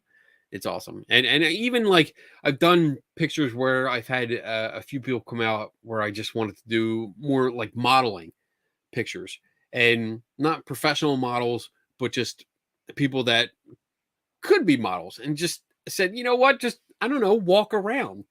What do you feel? Look at the picture, look at the camera, don't look at me, look at the camera, and what do you feel? Just do what you feel, and I'll take care of everything else. And when you give people that freedom, it's amazing. It's amazing what turns out. So there you go. All right, moving on. Really That's it. long-winded. I know. I know. It's because you're supposed to intoxicated. Take cut me another off. drink. Take a drink. All right. What do you got? What do you got next? Did you stay in touch with the people you ghost hunted with? No. Most of them. Some of them. Well, some. Yeah. Some people. Diana and Mike, we found them wait. through, So are you talking like ghost hunters that I worked with, or with the like people you the ghost hunted houses with? or No, people places? that were on like our team and stuff. Well, I'm asking. And that's what it Redman. says. The people you ghost hunted with. Oh, Not okay. All where right. you went. All right. My bad. You're right. I'm correcting you. It's all good. Yes. So yeah, Diana. She still hangs out. Actually, Diana and Donna do their crafts together. So yeah, we're I'm really forced good to friends. see Yep. her all the time. And he says I'm that kidding, like he Diana. doesn't like it. I'm kidding, Diana. They were our. other I mean, people- Diana and Mike were like our Yeah, God, they best were. buds. Yeah. Well, Mike was my best bud, and Diana was yours because they geeked out to the parasite, and me and Mike just went our own way. Yeah. And then some of the other people. I mean, Bob. Bob, I haven't we, talked to Bob in a while. We haven't seen Bob and Eileen. Yeah. And then Andy and they're- Tanya, they moved. Yeah, they moved to the other side of the planet. Yeah, the other Literally. side of the world. But there's other people. We I kind mean, of some families, some Stephen family, and Patty were yeah. there. Stephen is now in Texas. yeah. Patty's So kind of Steve, withered off. Steve, I still talk to, and because Steve and I, he was one of our on our ghost hunting team, but we were also gamers. We're also gamers together, so geeky gamers. we were always gaming. You Oh, know, God, we were always every keeping in touch. Thursday night, Wednesday night. What night was it? Yeah, it was like it was Wednesday night. Wednesday it was night. game night. Yeah, and the 'Cause guys you would did- all get together. You were and doing do... bowling. No, I think no, that was bowling. no. Me and Patty would get together and do our own Survivor thing. Okay, and then I would go over to Steve's. Yeah. And this is cool for all the geeks out there, the video game geeks. Before you could connect to everyone on the one internet, system. on Yeah. the system. So we would get together in the house. There were 4 of us that played, sometimes 5 or 6. But we actually purchased this cardboard box that we had to build, and you put it in front of the TV. The one TV. So it went on a TV tray in front of the TV, and it had mirrors on the top. It's split in 4 boxes. So 2 people. So if you're at the screen, so one guy would sit here and one guy would sit here, and we could see our screen when it would split in 4, and then 2 people would sit literally on the side other of the side. TV, and mirrors Yeah, like where I would am. reflect their portion of the TV to them, and we would play all night like that. So cool. Yeah. I say he's like so cool, like it was really cool, but it was not. Back we were then, total dorks. total dorks. Now it is the thing. I mean, it would have been the shit now. So awesome. You know, but back then, oh my God, they were so geeky and nerdy. It was there's nothing like gaming in person. Yeah. You know? So, all right. You got anything else? Yeah, right there. Oh, what is your console of choice? Xbox. I've been an So I started as a PlayStation guy. Energy. Damn it, Redman. I started out as a PlayStation guy because I went from like I had Atari, Intellivision, Coleco. I had Nintendo 64, and then we went to your brother's house, Joey, and he had a PlayStation, and he's like, "Oh, you got to check out this game. It's called Tomb Raider." Oh yeah. And we went over for a family function, and that was it. Like within the first 5 minutes, he's like, "Check out this game, Tomb Raider." That was it. I was done. I was playing on that until she told me to leave, and I was like, "Come on, 5 more minutes, Mom. Come on, 5 more minutes." Yeah. I'm like, let's go. Awesome. Yeah, and then he went to the Xbox. He was an Xbox fan for a long time. I went to Xbox because of Halo. Halo is like my game, and the aforementioned Steve Yeah. Actually got us shirts, which I still have. I have a Halo shirt, the original Halo shirt with my gamer tag embroidered on the back. So I still wear that when I game sometimes. But awesome. Tomb Raider was the game that got me into game. Tomb Raider was awesome. I mean, it was the first time you actually got into the game. It was like an entire world, and I was like, wow, this is immersive. This is what immersive means to me. Like, holy shit. Wow, I was used to side scrolling. Oh my god. Now he Great does game. podcast instead. I'm So doing podcast. he Well, I went still from play- game. You still I still do, play Call of Duty. But the time that you put, yeah, Yeah. his game of choice, somebody asked, is Call of Duty. Call of Duty is my game of choice because it's just I don't have time To think. to play or to game as much as I would like to, and so it's like I get one game, and I think you usually get me the game Yeah, for if it Christmas, comes and it's out. like here's a game. It's either a Call of Duty or a Lego game. Oh, he loves Legos. I fucking love Lego. Oh, the Lego games. They're fun to watch And that's too. it. I love when you blow them up and all they just fall into Lego pieces, fall apart. That's my favorite part because I hate the gore in the video games. Like I hate the blood and the splatter and all I that. don't get into that. So when you blow up a Lego guy, you just the pieces just fall down. They just blow up. It's Okay. yeah, but it's much better than You're overly excited about blowing up a Lego person. it's just more exciting to watch than blowing up a person. Like if people are fun to watch get blown up. You're right. Bloop, bloop, bloop, bloop. Yeah, all their Oh, pieces really? just fall down. Let's see. What do we got here? Oh, Oh, here. Oh, well, I don't have. We can't blow it up. no, but I can show. Like you guys, some of the things you don't see is that I have Lego people They're everywhere. up on my Tiffany, up I'm on not my- drinking. Tiff, I'm good. He's up the on one my drunk. monitor. Let me see. Hopefully that stays. So yeah, I mean, I don't know if I can show you. Let's see. So I have all the Avengers, Marvel, Lego people over there, and then I have all Super DC DC over on here. that side. And there's Donna. Hi, Hi, Donna. Yeah, I love Legos. All right, next oh, question. I had Commodore 64, Rich. Commodore 64. Commodore 64 was the first thing that I worked to save my money for. Other than my bicycle. I bought a bike first, but I saved all my money for Wow, Commodore really? Okay. 64.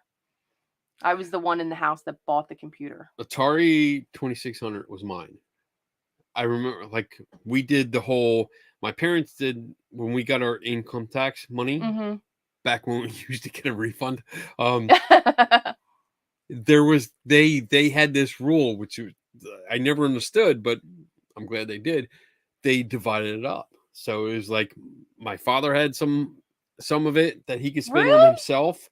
Wait, their income tax return, you got a portion of it? So yeah, they said, you yeah, know, man, I you was just- get a portion of it where you can spend. I mean, I'm sure it was a very, very, Oh very yeah, small you thing. didn't know what they were getting, but here's But 50 I bucks, was- Ken. And then of course, like it was Atari 2600 because that just came out, Yeah. and my father was like, that was probably the one thing that my father and I like did together. You know, so we got it, we hooked it up to a black and white TV in the Right, basement, and we played it. And we played Space Invaders, we played Tank. Decathlon was the game that we played Oh, all the time. Really? We went through so many controllers because Oh, I know. I remember and the I'm controllers. not going to repeat what you have to do, but I know. basically you had to do this.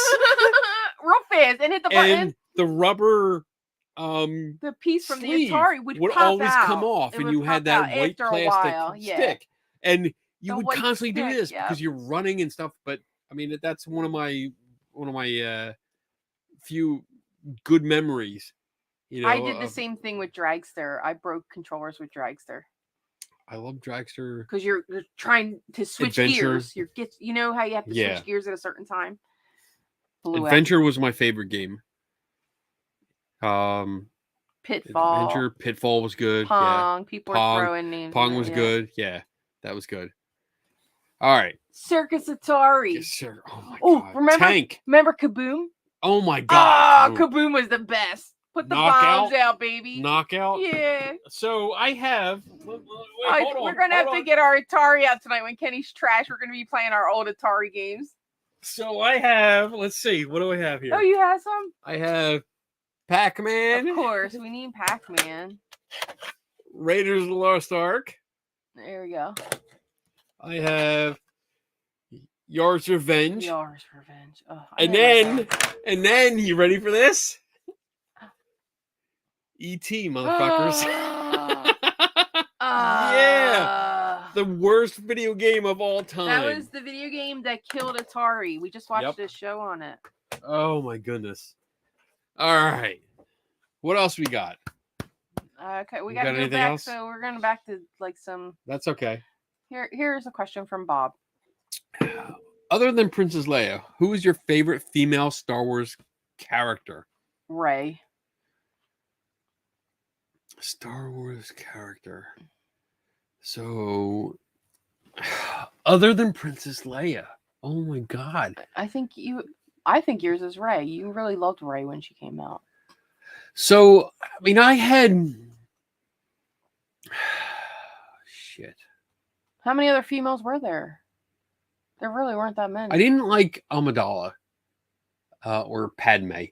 I didn't like it because it was just it felt so forced. So that was the main female character in the prequels. I didn't like her because it did feel forced. I just didn't. And the whole I didn't like her counterpart. Anakin honestly. was I didn't like a little Anakin. kid, and in the next movie he's like 20 years older. That was just some weird space shit going on. But Rey had potential. I liked Rey because she was a scavenger. She was on her own. She had so much potential. I really thought this is a character we can develop. It was a Luke kind of character, but if they just went a different direction with it and didn't follow the same fucking script, they would have had a good story. She's really good. I'm the actress, and I don't know her name, but I think she was really good. She played the part really good. But I think there was so much more potential than what they gave her. All right, we're moving on. So All you would say Rey. Right. Okay, Rey it is.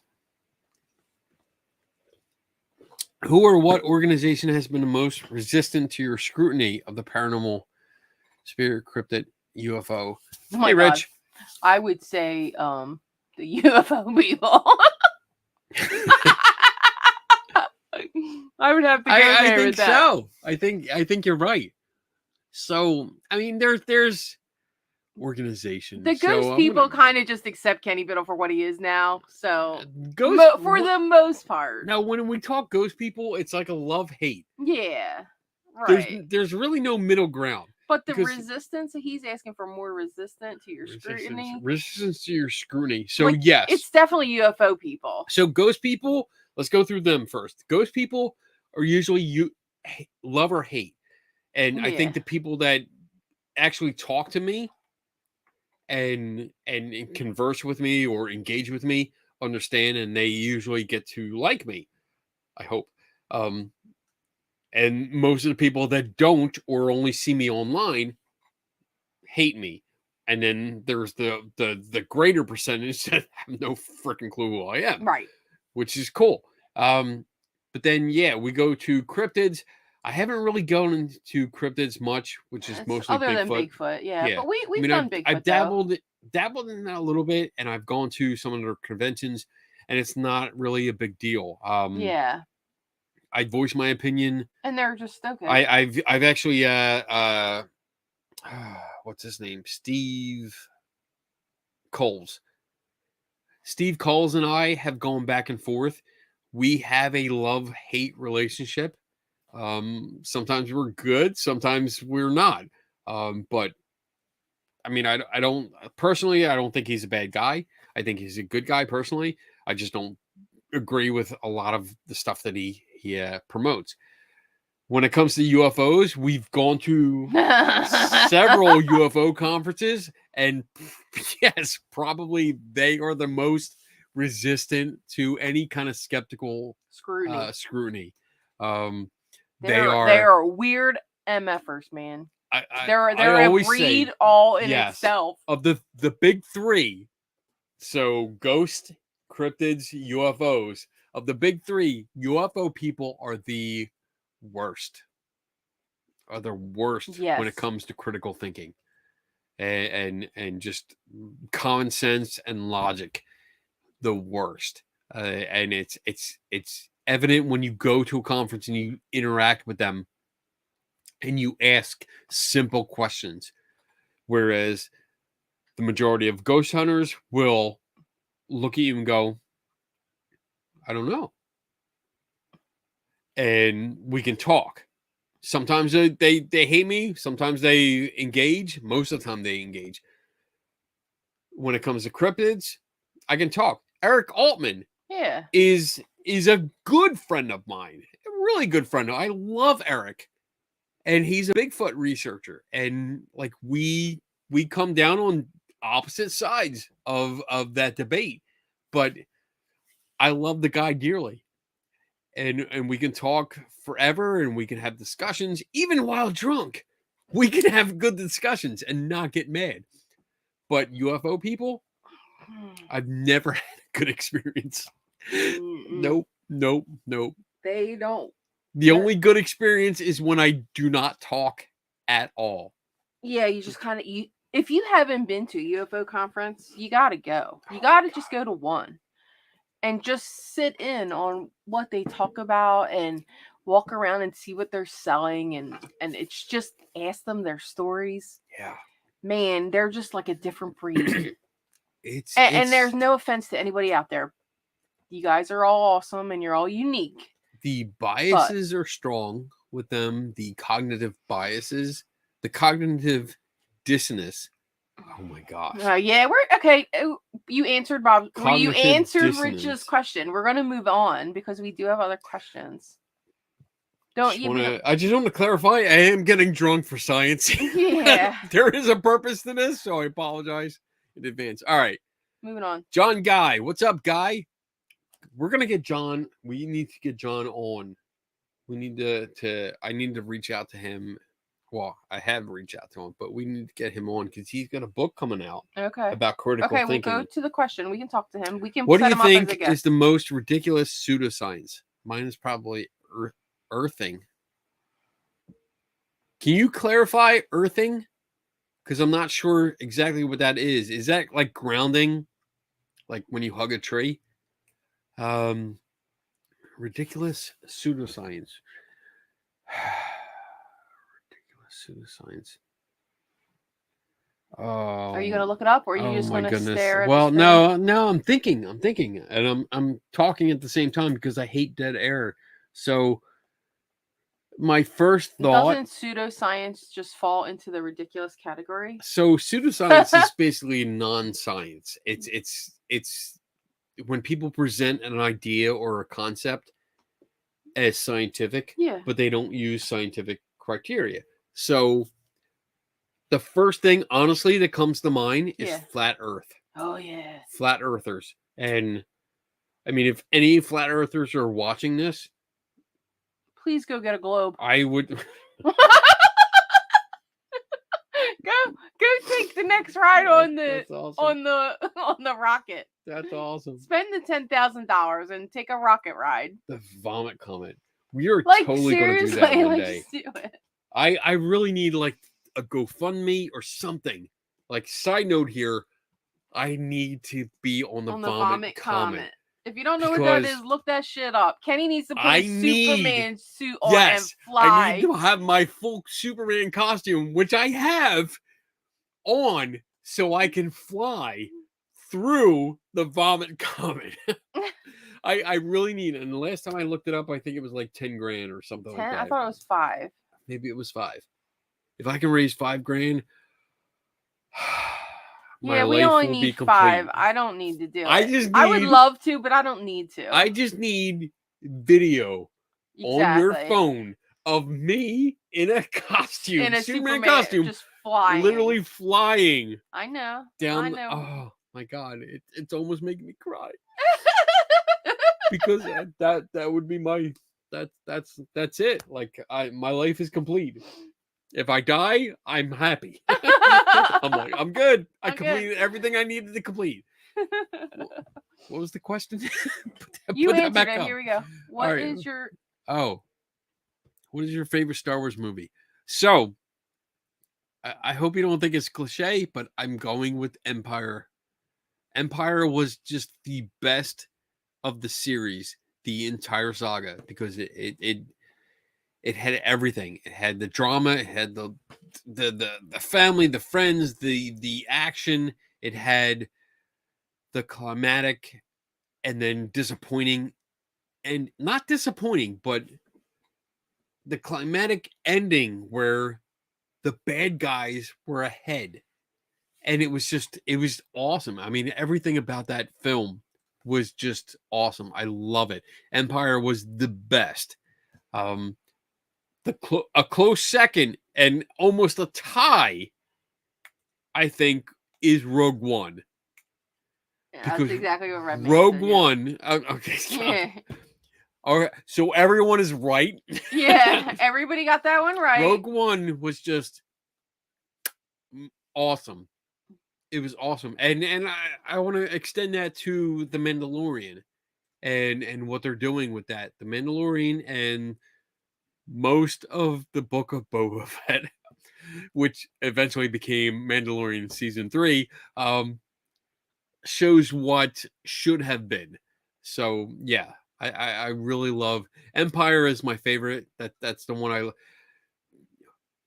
Let me say this: Empire is the best film in the entire franchise, but A New Hope will always be my favorite because that's what started it.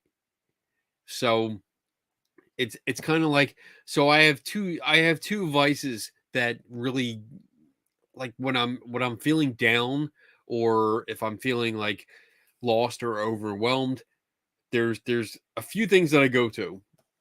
One is there's a book series called Dragonlance, and if you ever read it, I mean, I love it. So I always read the first novel, which just brings me it brings me up. Another thing I do is watch Star Wars: A New Hope, because that's the film that started it all. I saw it in the theater. I saw it when it actually came out. I saw it in the theater, and it was great. That's all my toys that I got when I was a kid. I grew up with that, so it brings me back to that. And then, ironically, the strange one is Rock of Ages. Rock the of movie Ages. Rock of Ages. I love that film. Movie's awesome. Oh my god, I take that. Well, when I worked for the last company that I worked for, and I would go down, I had to go down to North Carolina for training for weeks at a time. I would bring that movie with me and watch it, because that, like, you when you're away from home and life just sucks, it was like, oh, I feel so depressed. I'm in this hotel room. I don't want to be here. I'm not living to my potential. I'm away from people I love. What do I do? Oh, I'll watch a Rock of Ages. 80s music, 80s rock. Yeah, that's cool. All right, so there you go. Mine would be, well, you hate the movie, but Arthur. I don't hate the movie. Dudley Moore. He's my man. I do like the movie. It's just at one point you were watching it a lot, which now you know why. The repetitive,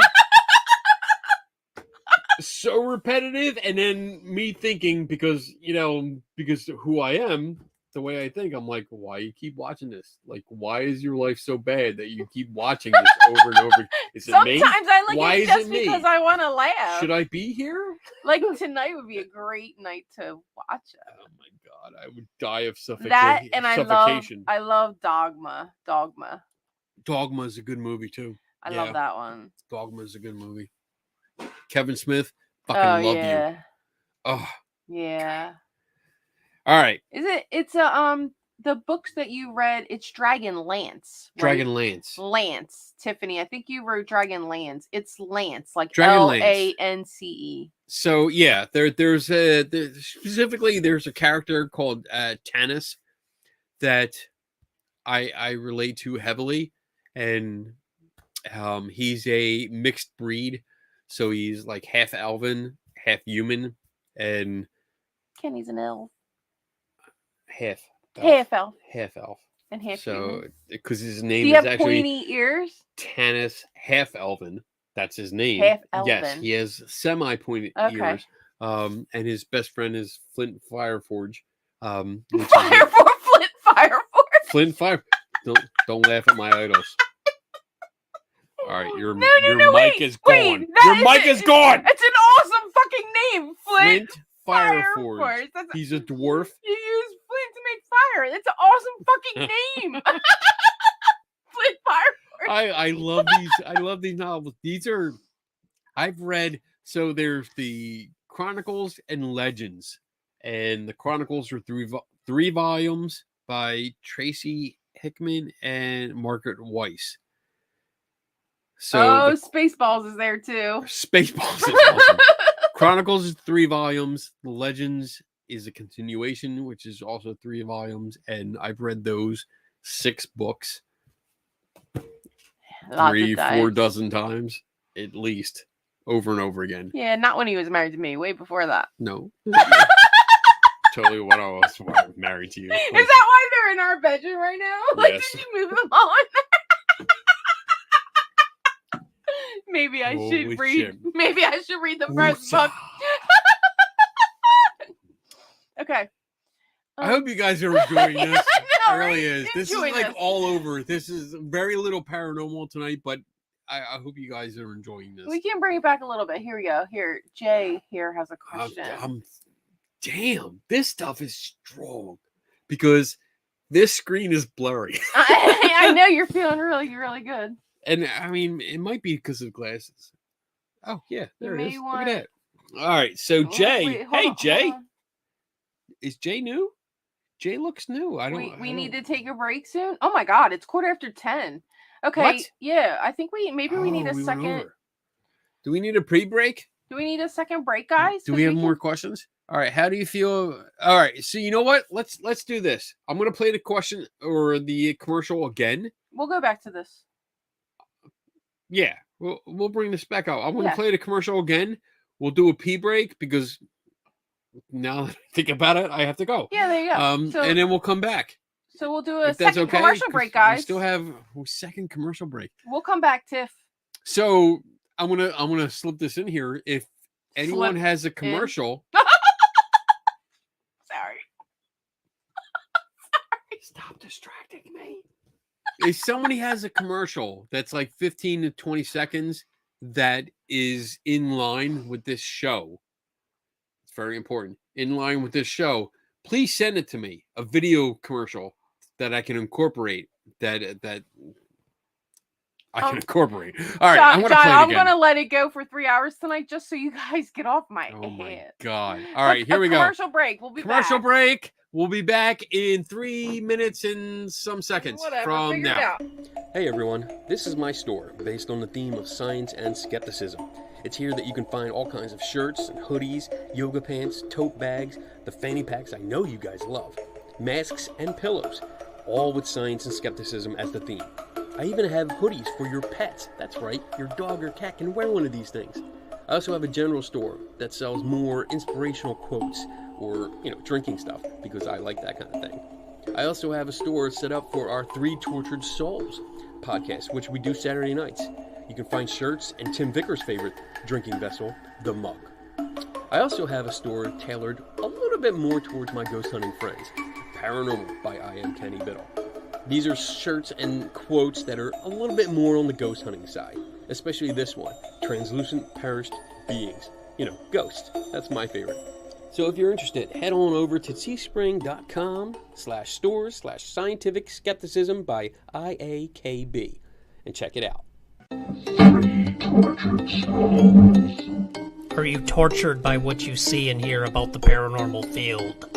Join us as we critically examine and question paranormal claims, science, ghosts, demons, cryptids, UFOs, ghost hunting technology, and much more are all on the table for discussion. 3 Tortured Souls is a video podcast that streams live on Saturdays at 8 p.m. Eastern and 5 Pacific. 3 tortured souls.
Hey. All right.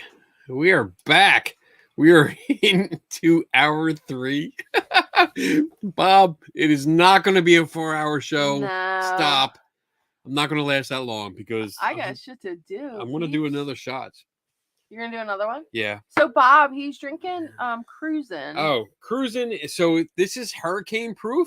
Up a little. There we go. 137 proof. And it says 137 hurricane proof rum. Yeah, from cruising. So you can get it at your local liquor store. It Well, is at least around here you can. burn. It's a burn. I used to have Bacardi 151. I think I only drank it once. Yeah, I think you did because we use it more for the bar. So we used it for the bar because it was flammable. It said on the bottle, flammable. And that was the thing because we have a tiki bar in the backyard. And it's a nice aluminum. Yeah, it's not tiki wood. bar. It's not wood. But I As would big as it take is. that 151 and actually pour it out. And this was during parties. We used to have parties all the time. Yeah. People would come over. Everyone would get drunk. It was like the Skeptical was Hell Bar great. outside. It was with a great. bonfire and alcohol. So at one point, I would take the 151 and just pour it on the bar and And then light it. and it would light the whole bar on fire. It'd be like, oh, look, pretty lights. Yeah, it's fun. usually around 1 or 2 o'clock. Until the when that one time happens. I lit a shot on fire and I was like, look, I can do it. Boom. And I'm like, everything here was on fire. It wasn't was a funny anymore. Bad experience. But anyway, so It looks cinnamon based, but I believe it's just spiced rum. it's just Bob. it's just I don't think it's spiced. It's not.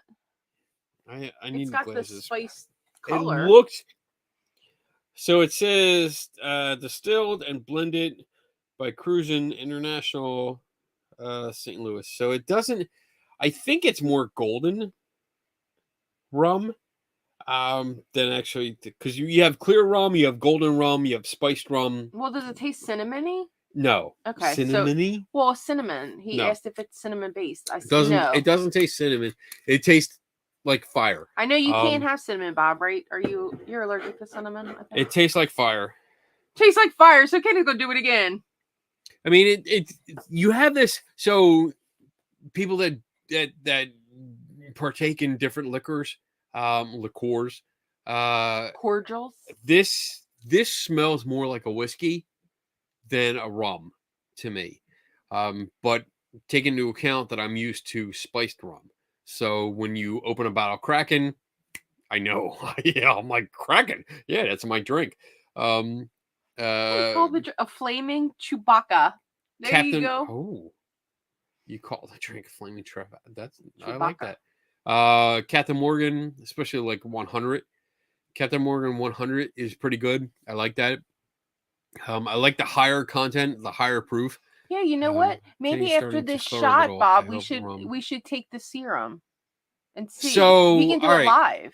live. Let's see. If we reach 2:30, so we're 2:30? 2.5. We're at What do you mean? 2:21 right now. We're 2 hours and 21 minutes. I don't see that. When we hit 2 hours and 30 minutes, I'll take the serum. Okay. And Oh, let's you're see gonna if it do a works. shot I'm now. gonna So do a like shot in now. less than 10 minutes now. Okay. So again, to all of you. Cheers. We love you guys. I am not drinking tonight to keep Kenny in line so we can finish the show. Because we already know his concoction is not going to work. It's the button that says end broadcast. Okay, I'll find it. All right. We have any questions? Oh, yeah, we do. Not Well, slurring, I Burr. think... Bob. Yeah. Burr. I think Burr. before we take a question, guys, we're going to go to the box, the challenge. Oh, yeah. Good. Because we are going over 2 hours already. So I'm going to run through some of our guesses. How about we do that? Okay. Do you want Last to minute read it? guesses. Put them in right now. No. It's already too late because I got a whole shit ton of them already. All right, you got 2 seconds. By the time I get done reading my list, if you have any more guesses, I will read them in the comment That's right, section. because it's my show. All right, and I got it under control. Okay. All right, so here are our guesses. Okay. Shot glass, Magic 8 Ball, George Washington teeth, Star Wars playing cards, the cap to an empty rum bottle, a Lego figure, Godzilla, a Ouija board. What?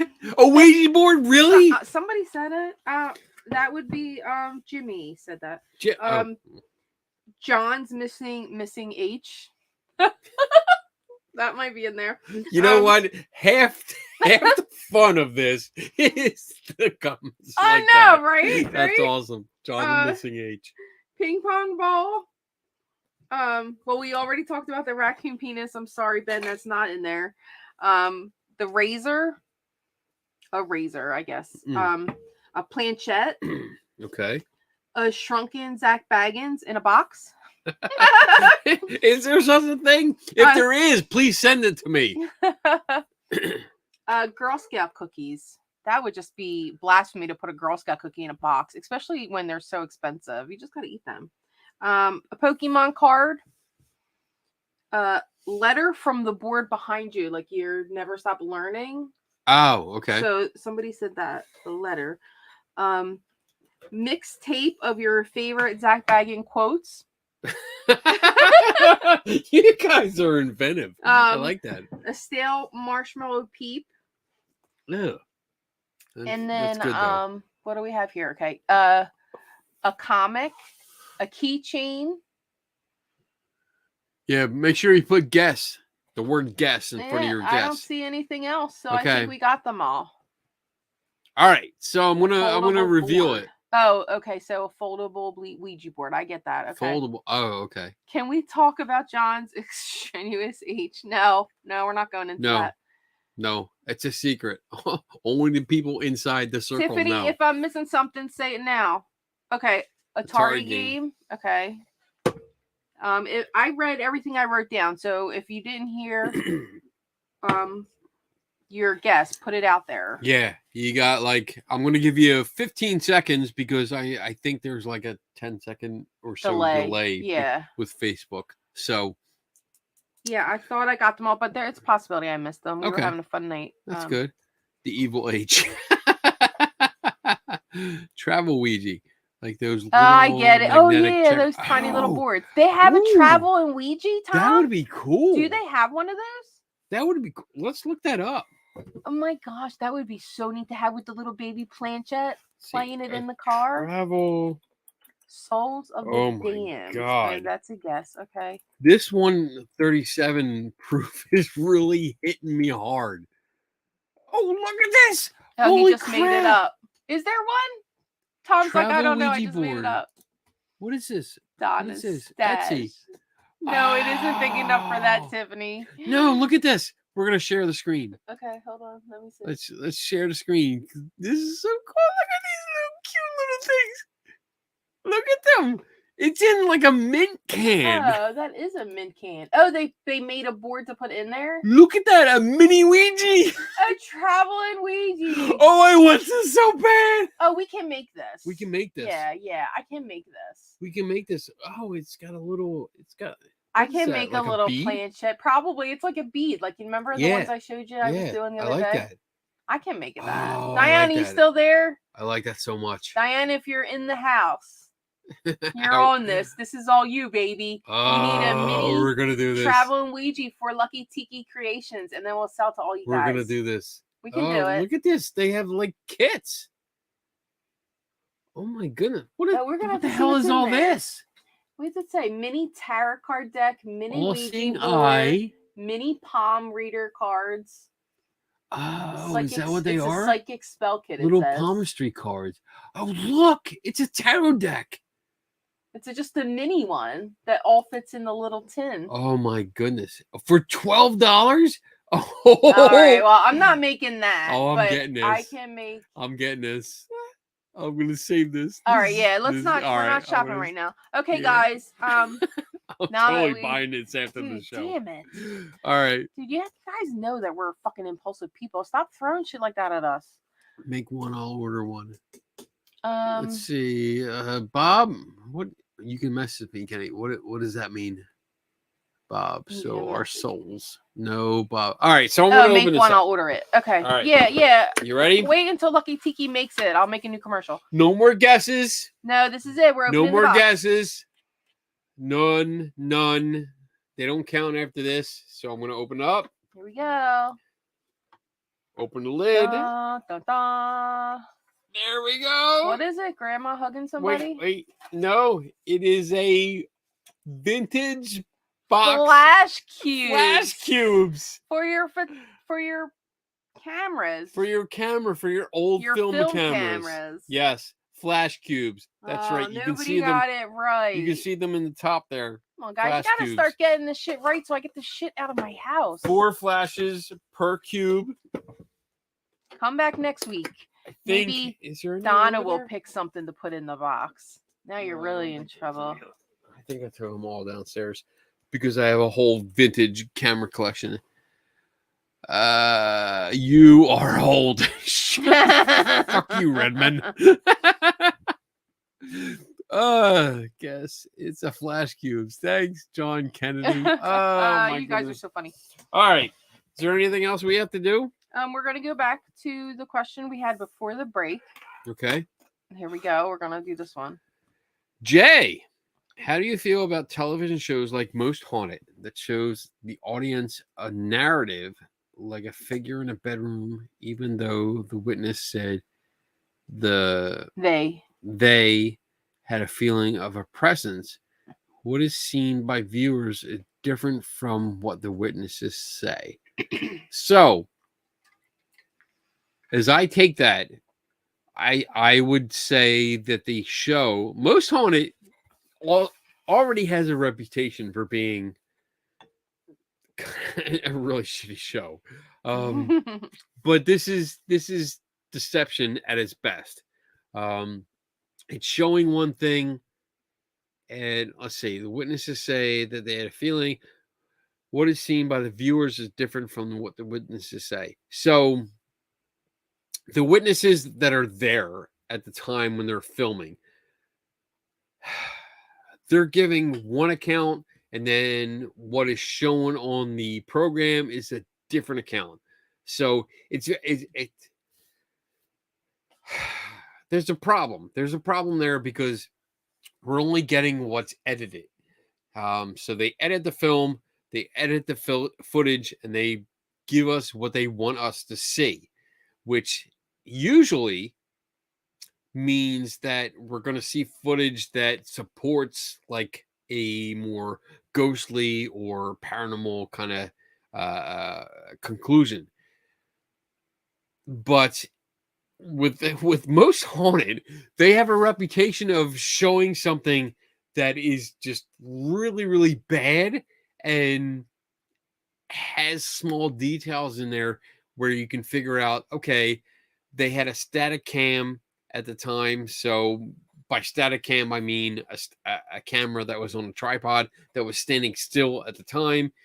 And then when you go into editing, it's very easy to edit that video to overlay additional video of something else. Once you put a camera on a tripod and it's not moving, it's standing still, it's very easy to manipulate that, which has happened in the past. There was a what's his name? The let me see. I have to look this up now. Most Haunted, the psychic guy that I believe passed away. Psychic. I don't think that's how it's spelled. I can't even spell because And you can't see because you I don't have your can't glasses see. on. Maybe we should. Psychic.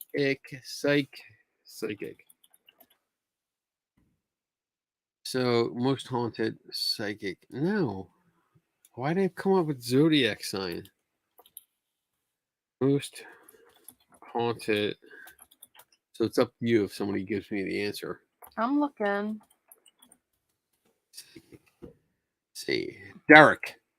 That's it. That's his name. Derek. So there was a episode of Most Haunted where Derek looked down a hallway and it was like I'm trying to remember exactly what happened. He looks down a hallway and there's a staircase. It's like half a staircase that goes up and then a hallway that continues. And he claims that there's an apparition that walks down the hallway that's beyond the staircase, the half staircase. And what was determined when looking at the video is that the video is kind of like that shaky, almost found footage kind of look to it, where it's moving around. But then right before the apparition shows up, the alleged apparition, it becomes a static cam. So it looks like it was on a tripod or it was put on a tripod, and then the video is stationary. And once you do that, once you put a video camera on a stable surface and it doesn't move at all, it's very easy to manipulate. Did you get off the question? I don't know. Did I? Yeah, you're talking about manipulating. Like a video bedroom, even though the witness said they're feeling presence. What is seen by view? No, I'm saying it. No, what is seen by viewers is different. What the witnesses say, because after that video came out, the witnesses, i.e., the crew, was saying, "Well, no, the video was there. We didn't have any idea. There was no crew members out there. They didn't see anyone there." There was a lot of eyewitness testimony that said there was no one there. But what the viewers saw a in motion camera become static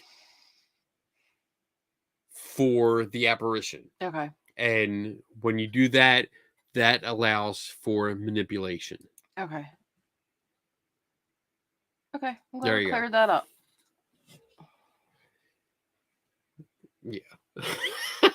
Okay. I am feeling really good. I think it's time to do serum. Should I do the serum? Yes. All right. Over time. So it's been 2 hours. I've done 2 shots of this stuff. Minutes. We have other questions though, right? It doesn't matter. Yeah, we have a few more. Okay. Yeah. I just want to make sure.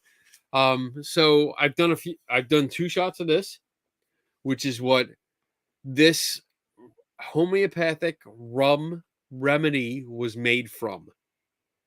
So real quick, I'm going to try and do this real quick.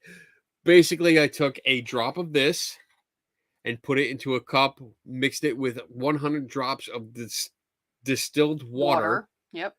shook it up, and then took a drop of that, put it into another cup that had 100 drops of distilled water, shook it up, and kept doing that. And that is 200 times. yeah. We had a 6-foot table. Yeah. 6-foot table That was set up. filled with little cups, like Jello 200 shot cups. Jello shot shots. cups. So next party, guys, guess what you're getting? You're getting Jello Jello shots. shots. We're having a Jello shot party. 200 times. I literally, it took me 2 hours to do this. Because I had to get clean through them this. all out.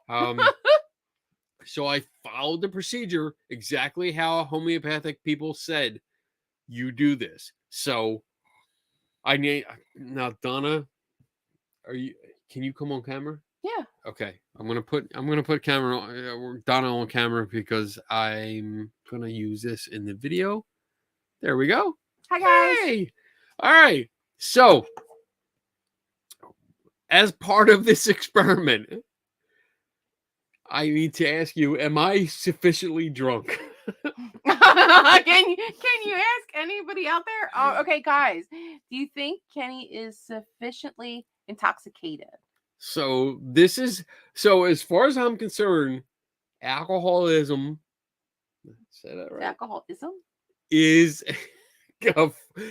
my impairment. That is my problem right now.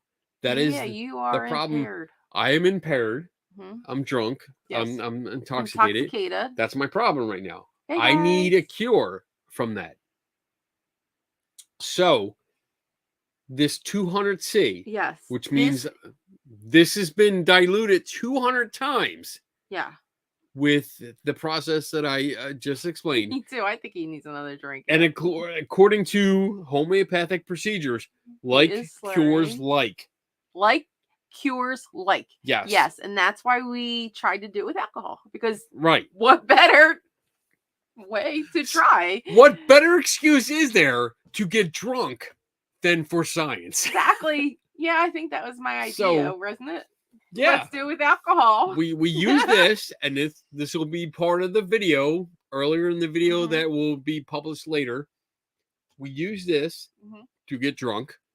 We use this to make this homeopathic remedy. Yes. So Kenny's gonna take this now. How much is in there?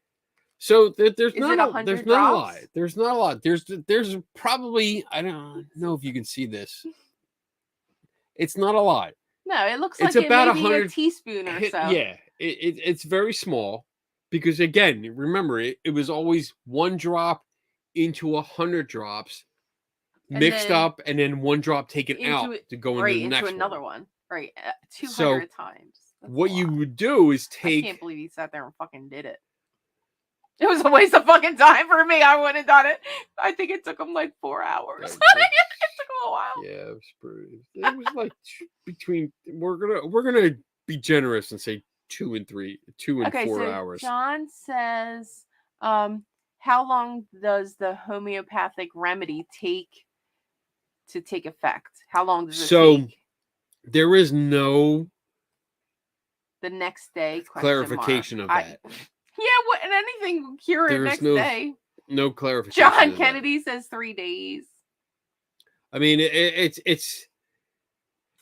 I know Next the normal shirt. time. I got drunk for science. I like that Nice. one. The normal time will be for me to go to homeopathy. sleep right now and then wake up tomorrow. I'll probably have a hangover, and like a Tomorrow when you headache, sobers up. and feel like sluggish and stuff. Hey, getting Megan. up. But so I know the normal time. I know it'll Don't take try me this till at about home, like children. noon. It'll take me Don't try about this till at home. noon to get like going, to start feeling normal. It takes effect after Tylenol and a good night's sleep. So all right. So I'm only Okay, gonna here we take go, guys. So normally a drop of this is put on a sugar pill. Oh, so you're doing the whole. Okay. So I'm just gonna do like a Just a sip of this. drop. I'm not gonna take it all because I'm just gonna save this because it's This a is novelty funny for the shit. museum. Do you have the dropper where you it's can- the only the world's only rum remedy. I'm Do not you gonna. have like a dropper so you don't contaminate the bottle, or can you pour No, it I'm into just something? gonna pour it. No, I'm just gonna take a sip. I'm just Well, then gonna you're take a sip. contaminating the top. No, I'm not. It's it.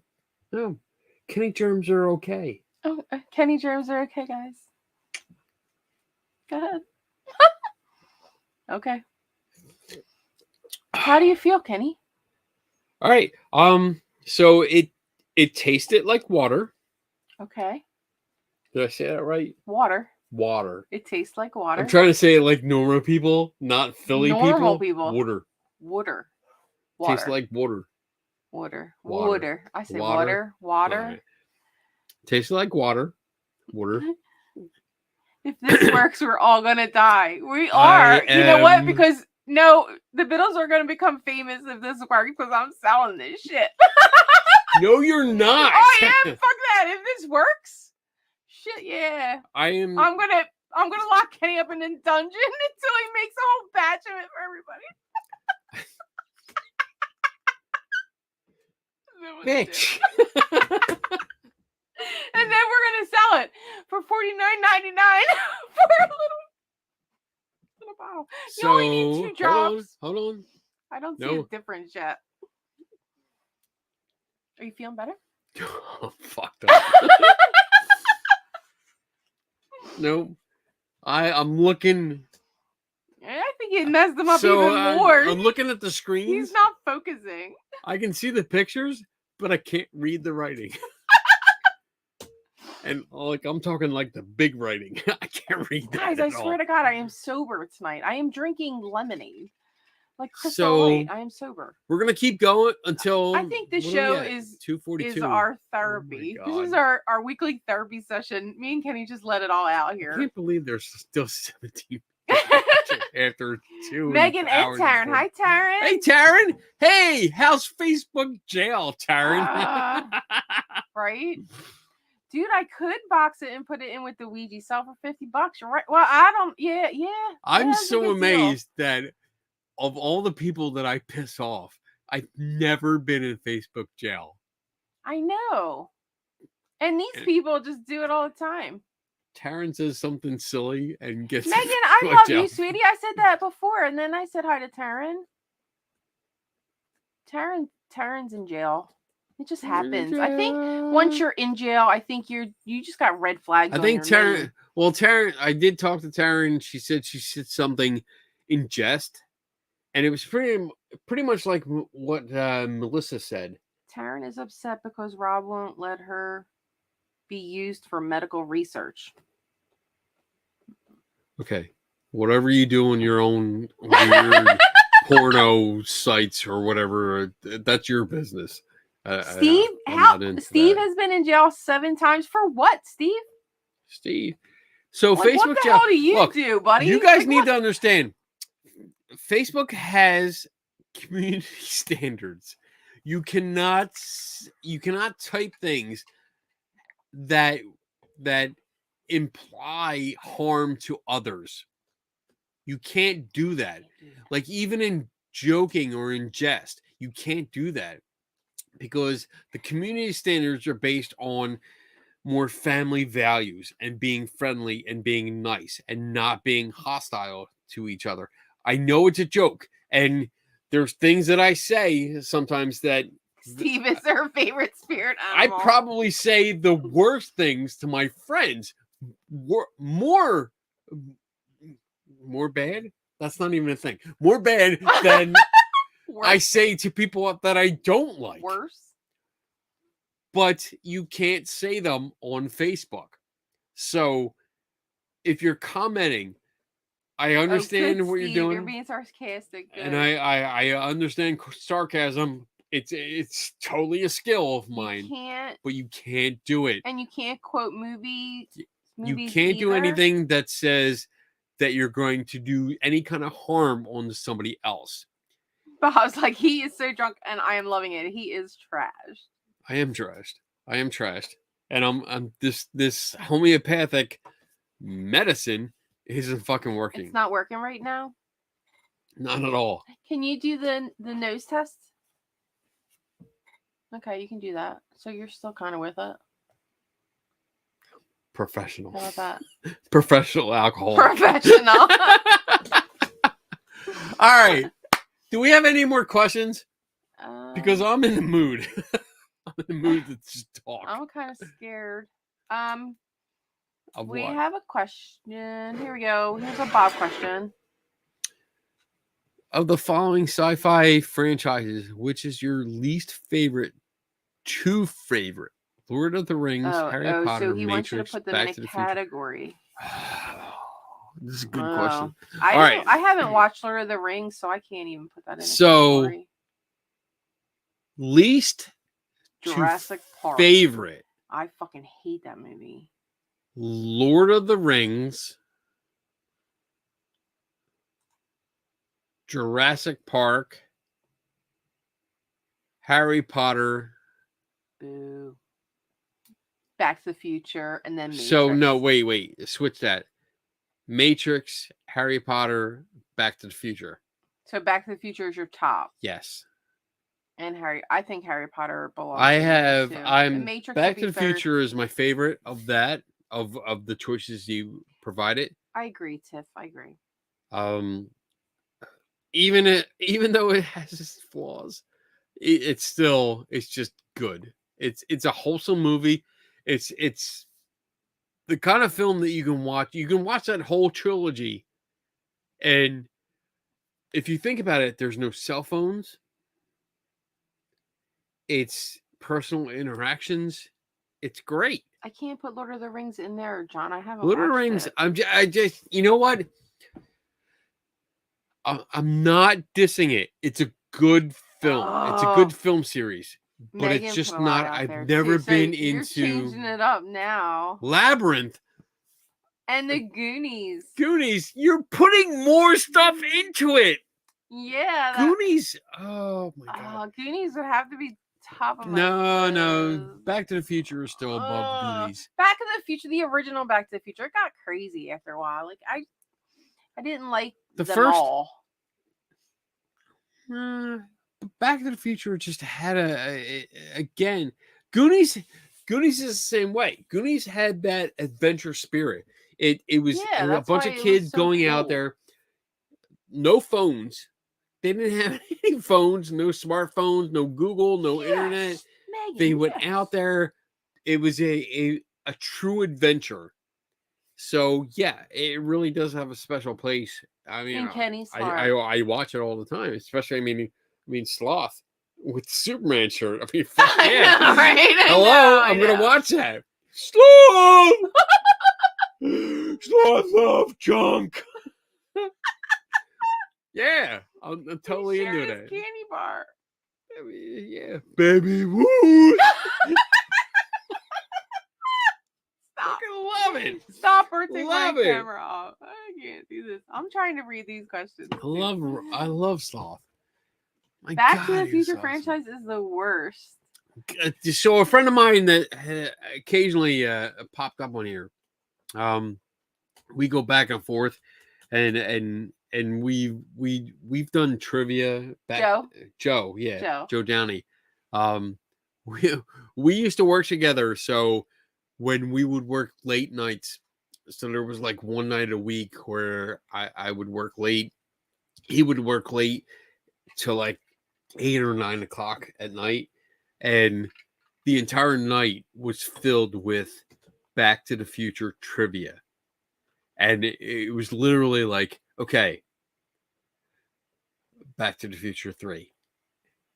How many outfits did this character wear? Oh my God. They were anal about it was shit. like timed. It was like, all right, you got to do it. 10 seconds. I mean, we did that. We did Star Wars. I mean, sometimes it was like, how many across the original trilogy, how many outfits did Princess Leia wear? Go. 10 seconds. And that was it. So Star Wars, Back to the Future. That's why Back to the Future is close to my heart. Yeah, just because you know it. Wait, what? What? Back to the Future is one of the worst of the ones I put up. Bob, ban him. Get him out of here. I I'm think kidding. Kenny's intoxicated. I'm not gonna. I ban don't you, think your Bob. serum's working, sweetie. You're starting to get angry. I'm not angry. You're banning your friends. No, I'm not gonna ban him. I love know Bob. you're not. I love Bob. Get your Bob, hand, when get are your you going hand back off to that. karate? He went back. When are you going back, Bill? What? He went back. Shh, you're supposed to support me. I am supporting you. I told you last night. I said, Kenny, why don't you go to karate? No. Bob, not when are you going going tonight. back? Let me know so we can go back Got and, your back, we can surprise Mr. Atkins together. Oh yeah. So when's your next night? If you can. Get him, Kenny. Yeah, that's right, John Kennedy. Don't dare him Ban me. now, Bob. I This is dare bad. you. No, Don't. I'm not gonna ban you. I have to Whatever. take his mouse away soon because if he does it by accident, you're My fucked. hand is on the mouse just because it's the place to rest. I don't click the buttons anymore. Donna takes care of all that. I don't Bob, have to worry Thursday about night, 7:15. right. I cannot spar just regular class. So 7:15 Thursdays. that. 7:15 That would be good for you because Thursdays. that's when I bowl. That's good. So That's good. Yeah. So I see. I don't think know what there's- this is. we have another question. All right, put it up. Here we go. What's up, Steve? So if Bigfoot was in front of you, would you think it was real or assume it was someone in a costume? Assume it was, say, 25 feet away. Real question. So this room is fucking me up. This is you, babe. I This see is the your question show. like going like this. Do you want me to read it? For No, you no, again? I'm good. I read it. So trying to be serious with this. There's a difference here that I see already. Is if it's in front of me, that phrase alone, it's in front of me, means more Yes, that it's Tiffany, yes. within 5 feet. When you're talking like 5 feet or 25 feet away, that's not in front of me. That's a good distance. But if it's actually right in front of me, which is like 5 to maybe 6, 7 feet away, I'm hoping that I can tell the difference between an actual like body surface and a costume. I don't know. I can't tell you if that's legit or not, because I really don't have much experience with Bigfoot costumes. I've seen them. He's been in one. Remember? I was in one. Yeah, I was in one. We were trying And to I've fuck seen with other people in them, but they've been obvious fakes. It hasn't been someone that really was trying to perpetuate Perpetuate? a hoax. So I don't know. I don't know what the details would be with that, but if it was right in front of me, depending on the situation, I mean, if there was a Bigfoot in front of me, I was in the woods, and it was not hostile, it was not showing aggressive behavior towards me, I would probably try to get closer. That might not be in my best John, you're interest, just being mean now. but I would try to get closer. And obviously I would try to get better video/pictures. I would definitely try to get video, not pictures, because there's an issue with just pictures, which I'll get into like probably next week when I'm sober. But I would definitely take video. A costume usually has obvious signs, and I mean we're talking, if you're talking like Halloween costumes or costumes made on the fly, usually they're easy to distinguish. But I also have experience with cosplay. I've built my own costumes. I've developed my own costumes. So I have some experience, not great experience, but some experience with building a costume. And I'm going to look. The first thing I'm going to do is look for what's obvious: zippers, buttons, connections between fabrics, where joints or unions are made. So I'm going to look for that. If it's right in front of me, I mean, I'm definitely going to play the part of the dumb white guy. I'm going to try to hug it. I'm I totally think going it to try. depends on his state of mind. Yeah. You know, like if he's drinking, you know, I'm yeah. drinking. I'll be like, Daryl. Daryl. I love you, Yeah. Daryl. You're my friend. Hug me. All right, here's a question. Ready? Sure. Why does it seem with the advance in tech pictures of ghosts, UFOs, Bigfoot, etc., haven't gotten any better? Because tech's gotten better, why haven't ghost pictures and everything else get better?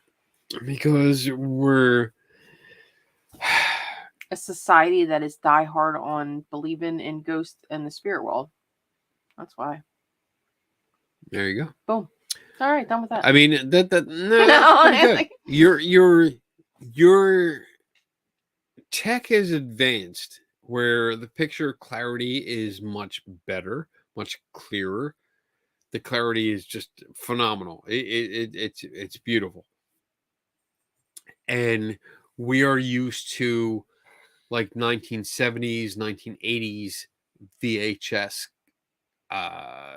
style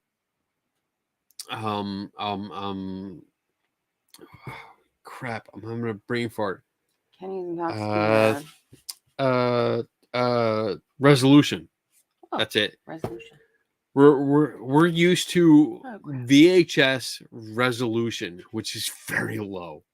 Very, very, very low. Very blurry, not sharp at all.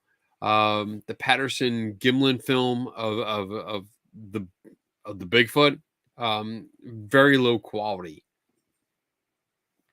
UFO photos, very low quality.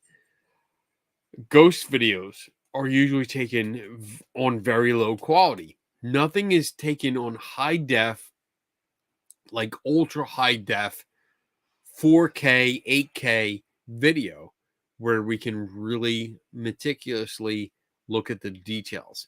So the tech has advanced, but the ones that go viral, the UFO, the ghost videos, the Bigfoot videos that go viral, I can see you now. What are you making faces for? I'm not making I can faces. see you. You're on screen now. Stop making faces at me. I'm taking you off. Thank you. You're Everybody's gone. enjoying it, but God. I can see you in front of me. and this is why we can't be on camera together.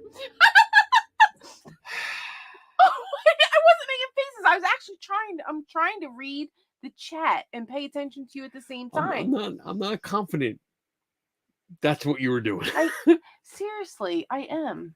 We have one more question, and right. I was just waiting for you to finish up so I could get on to the next question.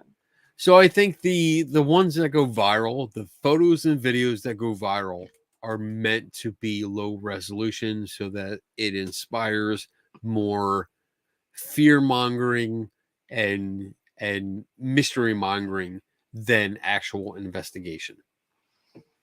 There Boom. you go. That's I think that's a clear, concise answer. Okay. Hopefully, Redman. You ready for another one? We got one more. I'm trying. Last question. That It 137 proof is really kicking It my is ass. 10:59 at the moment. We are almost at the 3-hour mark. Okay. We're going into 4 hours. No, we're not. We're going into 3. We're going to 4. 1, 2, 3. I'm not staying up too much longer. You guys All are right. right. What do we got? Okay, here. It's from John Kennedy. If energy is mass Oh, times energy. the speed of light, No, he's not drinking m anymore. equals mc squared. If a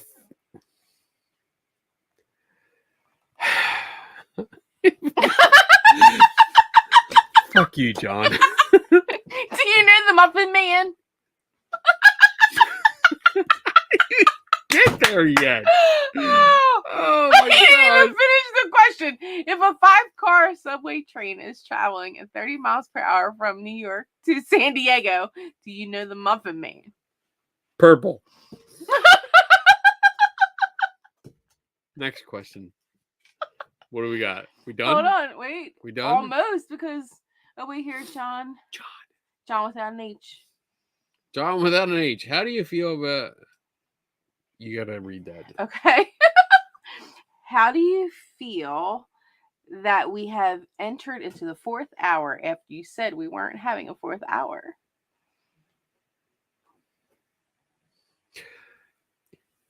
Ecstatic. Clearly, Kenny, the answer is 42. Fuck yeah. Incidentally, that's my name on Twitter, Kenny Biddle 42. It is. It totally is. Kenny Follow me on knows Twitter. The Muffin Man. I know the Muffin Man. He's got chocolate chips. All right, guys. I think that Are we done? I think we should wrap this up. Are we done? Wait, Is there Tiffany, one do you more? have another question that I missed? You have 2 seconds to put it back up because I'm not going back to find Do it. we So if see you God remember in the what your 4th hour? question was, that'd Depends be on what great. your God is, Redman. Do you see God in the 4th hour? Kenny's hopefully going to see the throne God. Hopefully it'll make him feel better. God is a very subjective concept. All right, Yeah, I don't Tiff, see I'm going to God. scroll up real quick. All So right. give me a minute. Kenny, I'm talk going to for a go second. into announcements. Okay, then. we can go back to All right. Tiffany. So I'm going to try. I'm going to try and figure out where my announcements. I am so fucked up. All right. I'm gonna. Okay, Announcements. I'm actually Here we go. letting him do something. Can you on take his that own. comment off? Yeah. All right. All right. So Squid Game Bob's announcement, which is the official announcements of the Skeptical Health Bar. First and foremost, First and foremost. foremost. Oh my God. What I do for science. If you like what you see, if you want to support what I'm doing here, you can always go to patreon.com/Kenny Biddle. There's no obligation. You know, it's up to you. If you enjoy what you see, then enjoy it. If you want to do a little bit more, then by all means, go there. And there's 3 levels that you can sign up for. 2 levels get you behind the scenes. So when I post pictures and videos of experiments that I do, like with the homeopathic rum remedy, I did a video with that and I posted it, and it's only available to my Patreons. Can you say the alphabet backwards? No, I can't even, I don't think he could do that when he barely say it. wasn't drunk. Tiffany. Seriously, Tiffany, I come mean, on. I can A B C D E F. No. No, backwards. Backwards, I'm not gonna do it. That's silly. Why? That was one of the questions Why? that I missed. So yeah, if you want to help support, because the people do support, and I'm gonna give a shout out. This is something I forgot to do last week, and I did set it up. Here we go. Scrolling Patreon shout outs to all the people that do help me out, and they are the reason that I keep the show going, because their monthly contributions help pay for the show. So they pay for the subscription to StreamYard. Oh my God. StreamYard. Thank you. All right, wait, This there's is another pretty question bad. here. Okay, here. This is pretty bad. Why is the best fruit always forbidden? Taryn wants to know. Because I don't think it's always the best fruit. It might be the sweetest at the moment, but I that's- don't think it's the best. The best fruit? That's subjective. You're very Like, subjective. what's the best fruit? Like, you can say banana, which is probably like 85% of porn movies would say, yeah, banana. But I don't know. What's your favorite fruit? Don is incapacitated right now. I am not incapacitated. Bob, who's a StreamYard? His new porn channel. I'm so trying to concentrate on my words. I'm in that phase right now, you know, like, so let me know in the chat room if you can relate to this. When you would come home, Oh.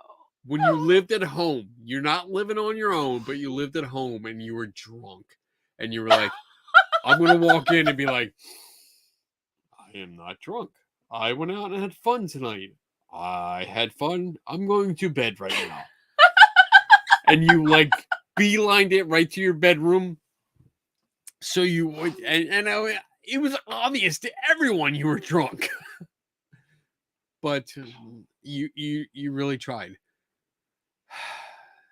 The homeopathic did not It's work. not doing anything for you. No, I think if anything, my intoxication has increased. Well, you did do a shot 10 minutes before you took the medicine. But it should have. It was a remedy, like cures like. So it should have so negated. You took it at like 10:35. And it was So- 200 C. So according to their logic, that was very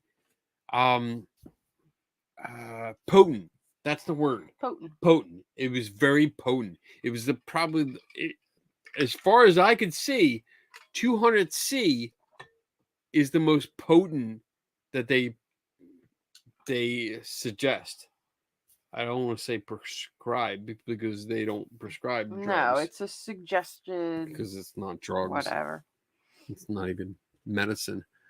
All right. So, announcement. He talked about the Patreons. I talked about the Patreon. Tomorrow's show. 3 Tortured Tomorrow's Souls. show, 3 Tortured Souls. I think I'm in charge tomorrow. And we are talking about the history of witchcraft. Yes. Tomorrow. And that was Donna's And you know what? suggestion. I'm not even going to be home to listen. Where are you going to Because be? I have the party. Alyssa's birthday party. Well, then. Fuck.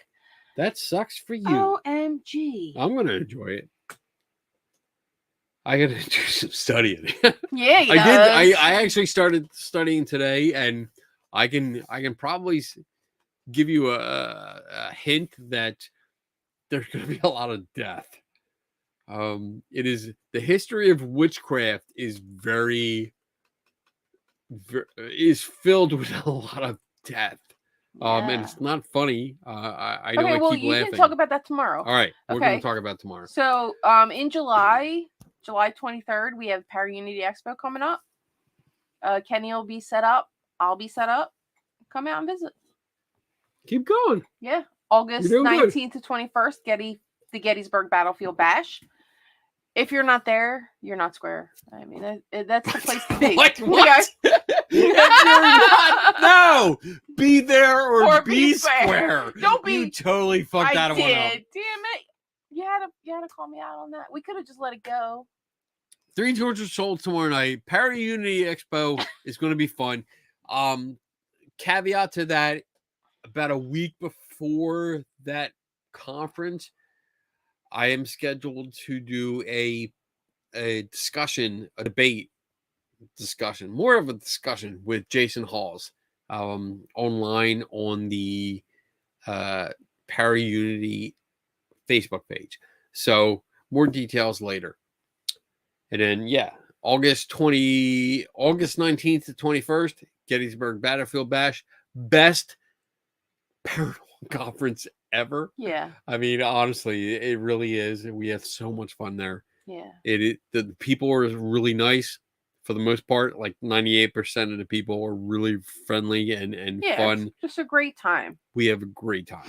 And it's nice because it's a weekend event. It's not just one time. And if you're available, please come out, because as of right now, Tim Vickers and Dave Schumacher from 3 Tortured Souls will be out. We're going to do a booth together. The 3 of us will be there. And we're going to be broadcasting live from it. We're going to be having fun. All of us. Donna and hopefully like Dr. Jim. Oh, Dr. Jim might come out. Dr. Jim might come out. Because I talked to him and he was really interested. Dr. Jim is a good friend of ours. But we're all going to we're going to be there. We're going to hang out. So come on out. And then in October, of course, Kenny's going to be doing a talk at SciCon out in Vegas. We're not sure what he's going to be talking about yet, but hey, we're going to be there, so it's the place to be. If you guys can't make it to Gettysburg, PA, maybe you guys can visit us in Vegas. That's right. And learn something at the same time. Save your money, though, because it's expensive. Science conferences are expensive. It is the best money that you'll ever spend because you'll learn so much. I got to tell you, the difference between science conferences and paranormal conferences. There is no difference. There's no difference. I mean, I mean, Paranormal there's no paranormal comparison. conferences are There is fun. there's a big, huge difference. There's Paranormal no conferences are comparison. fun to go to and hang out. I have a lot of friends there. We have a lot of friends there. I don't want to talk down about the people that attend because they're fun. It's not the we, people. We have fun. It's the, I guess, the education, alleged education that's promoted that I have a problem with.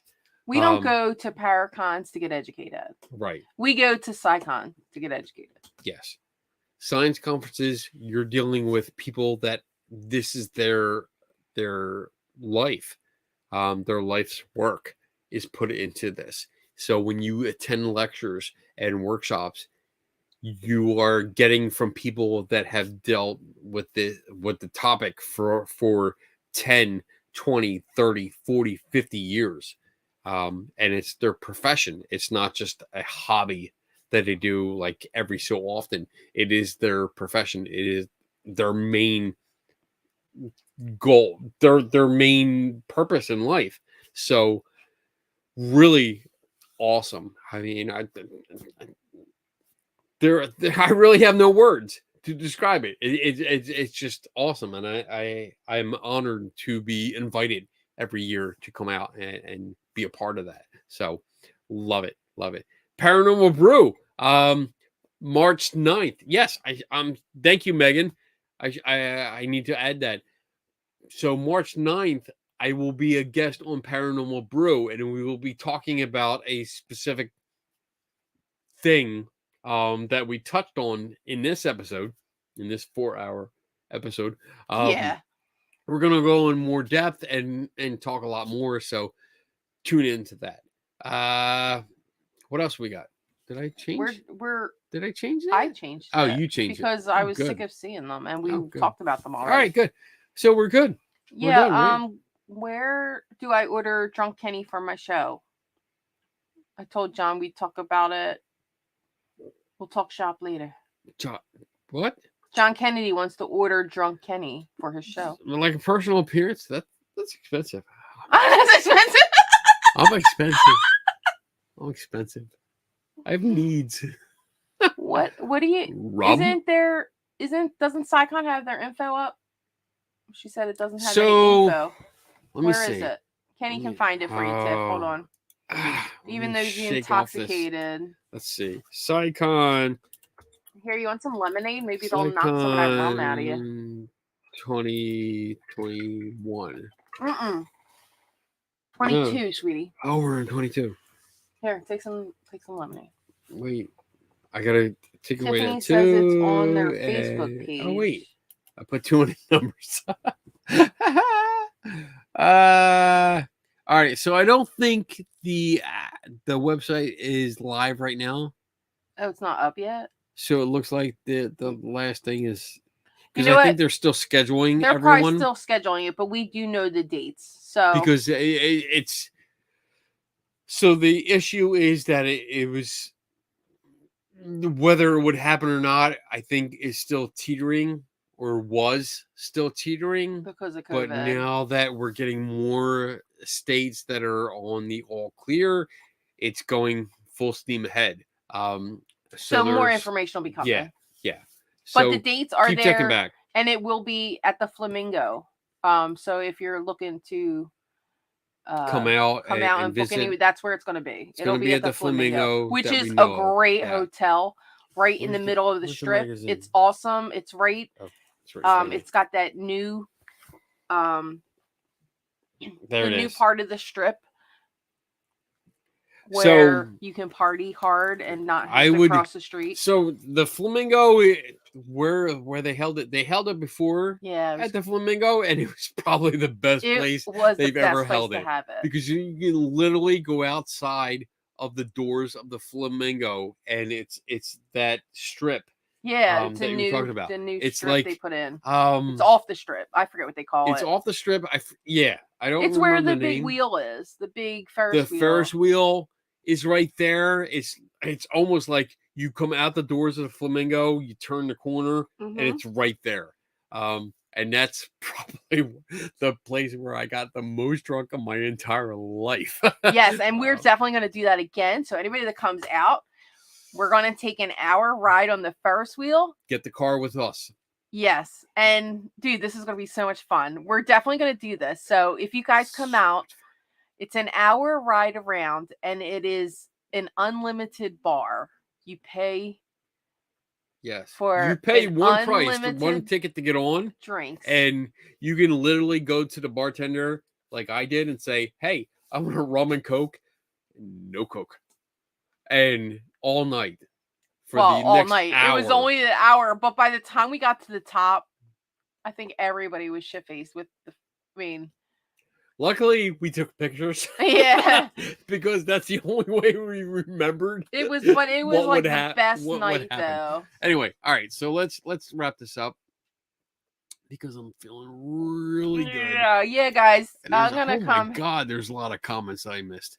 All right. There's just funny comments. All right, so that's all the announcements we have.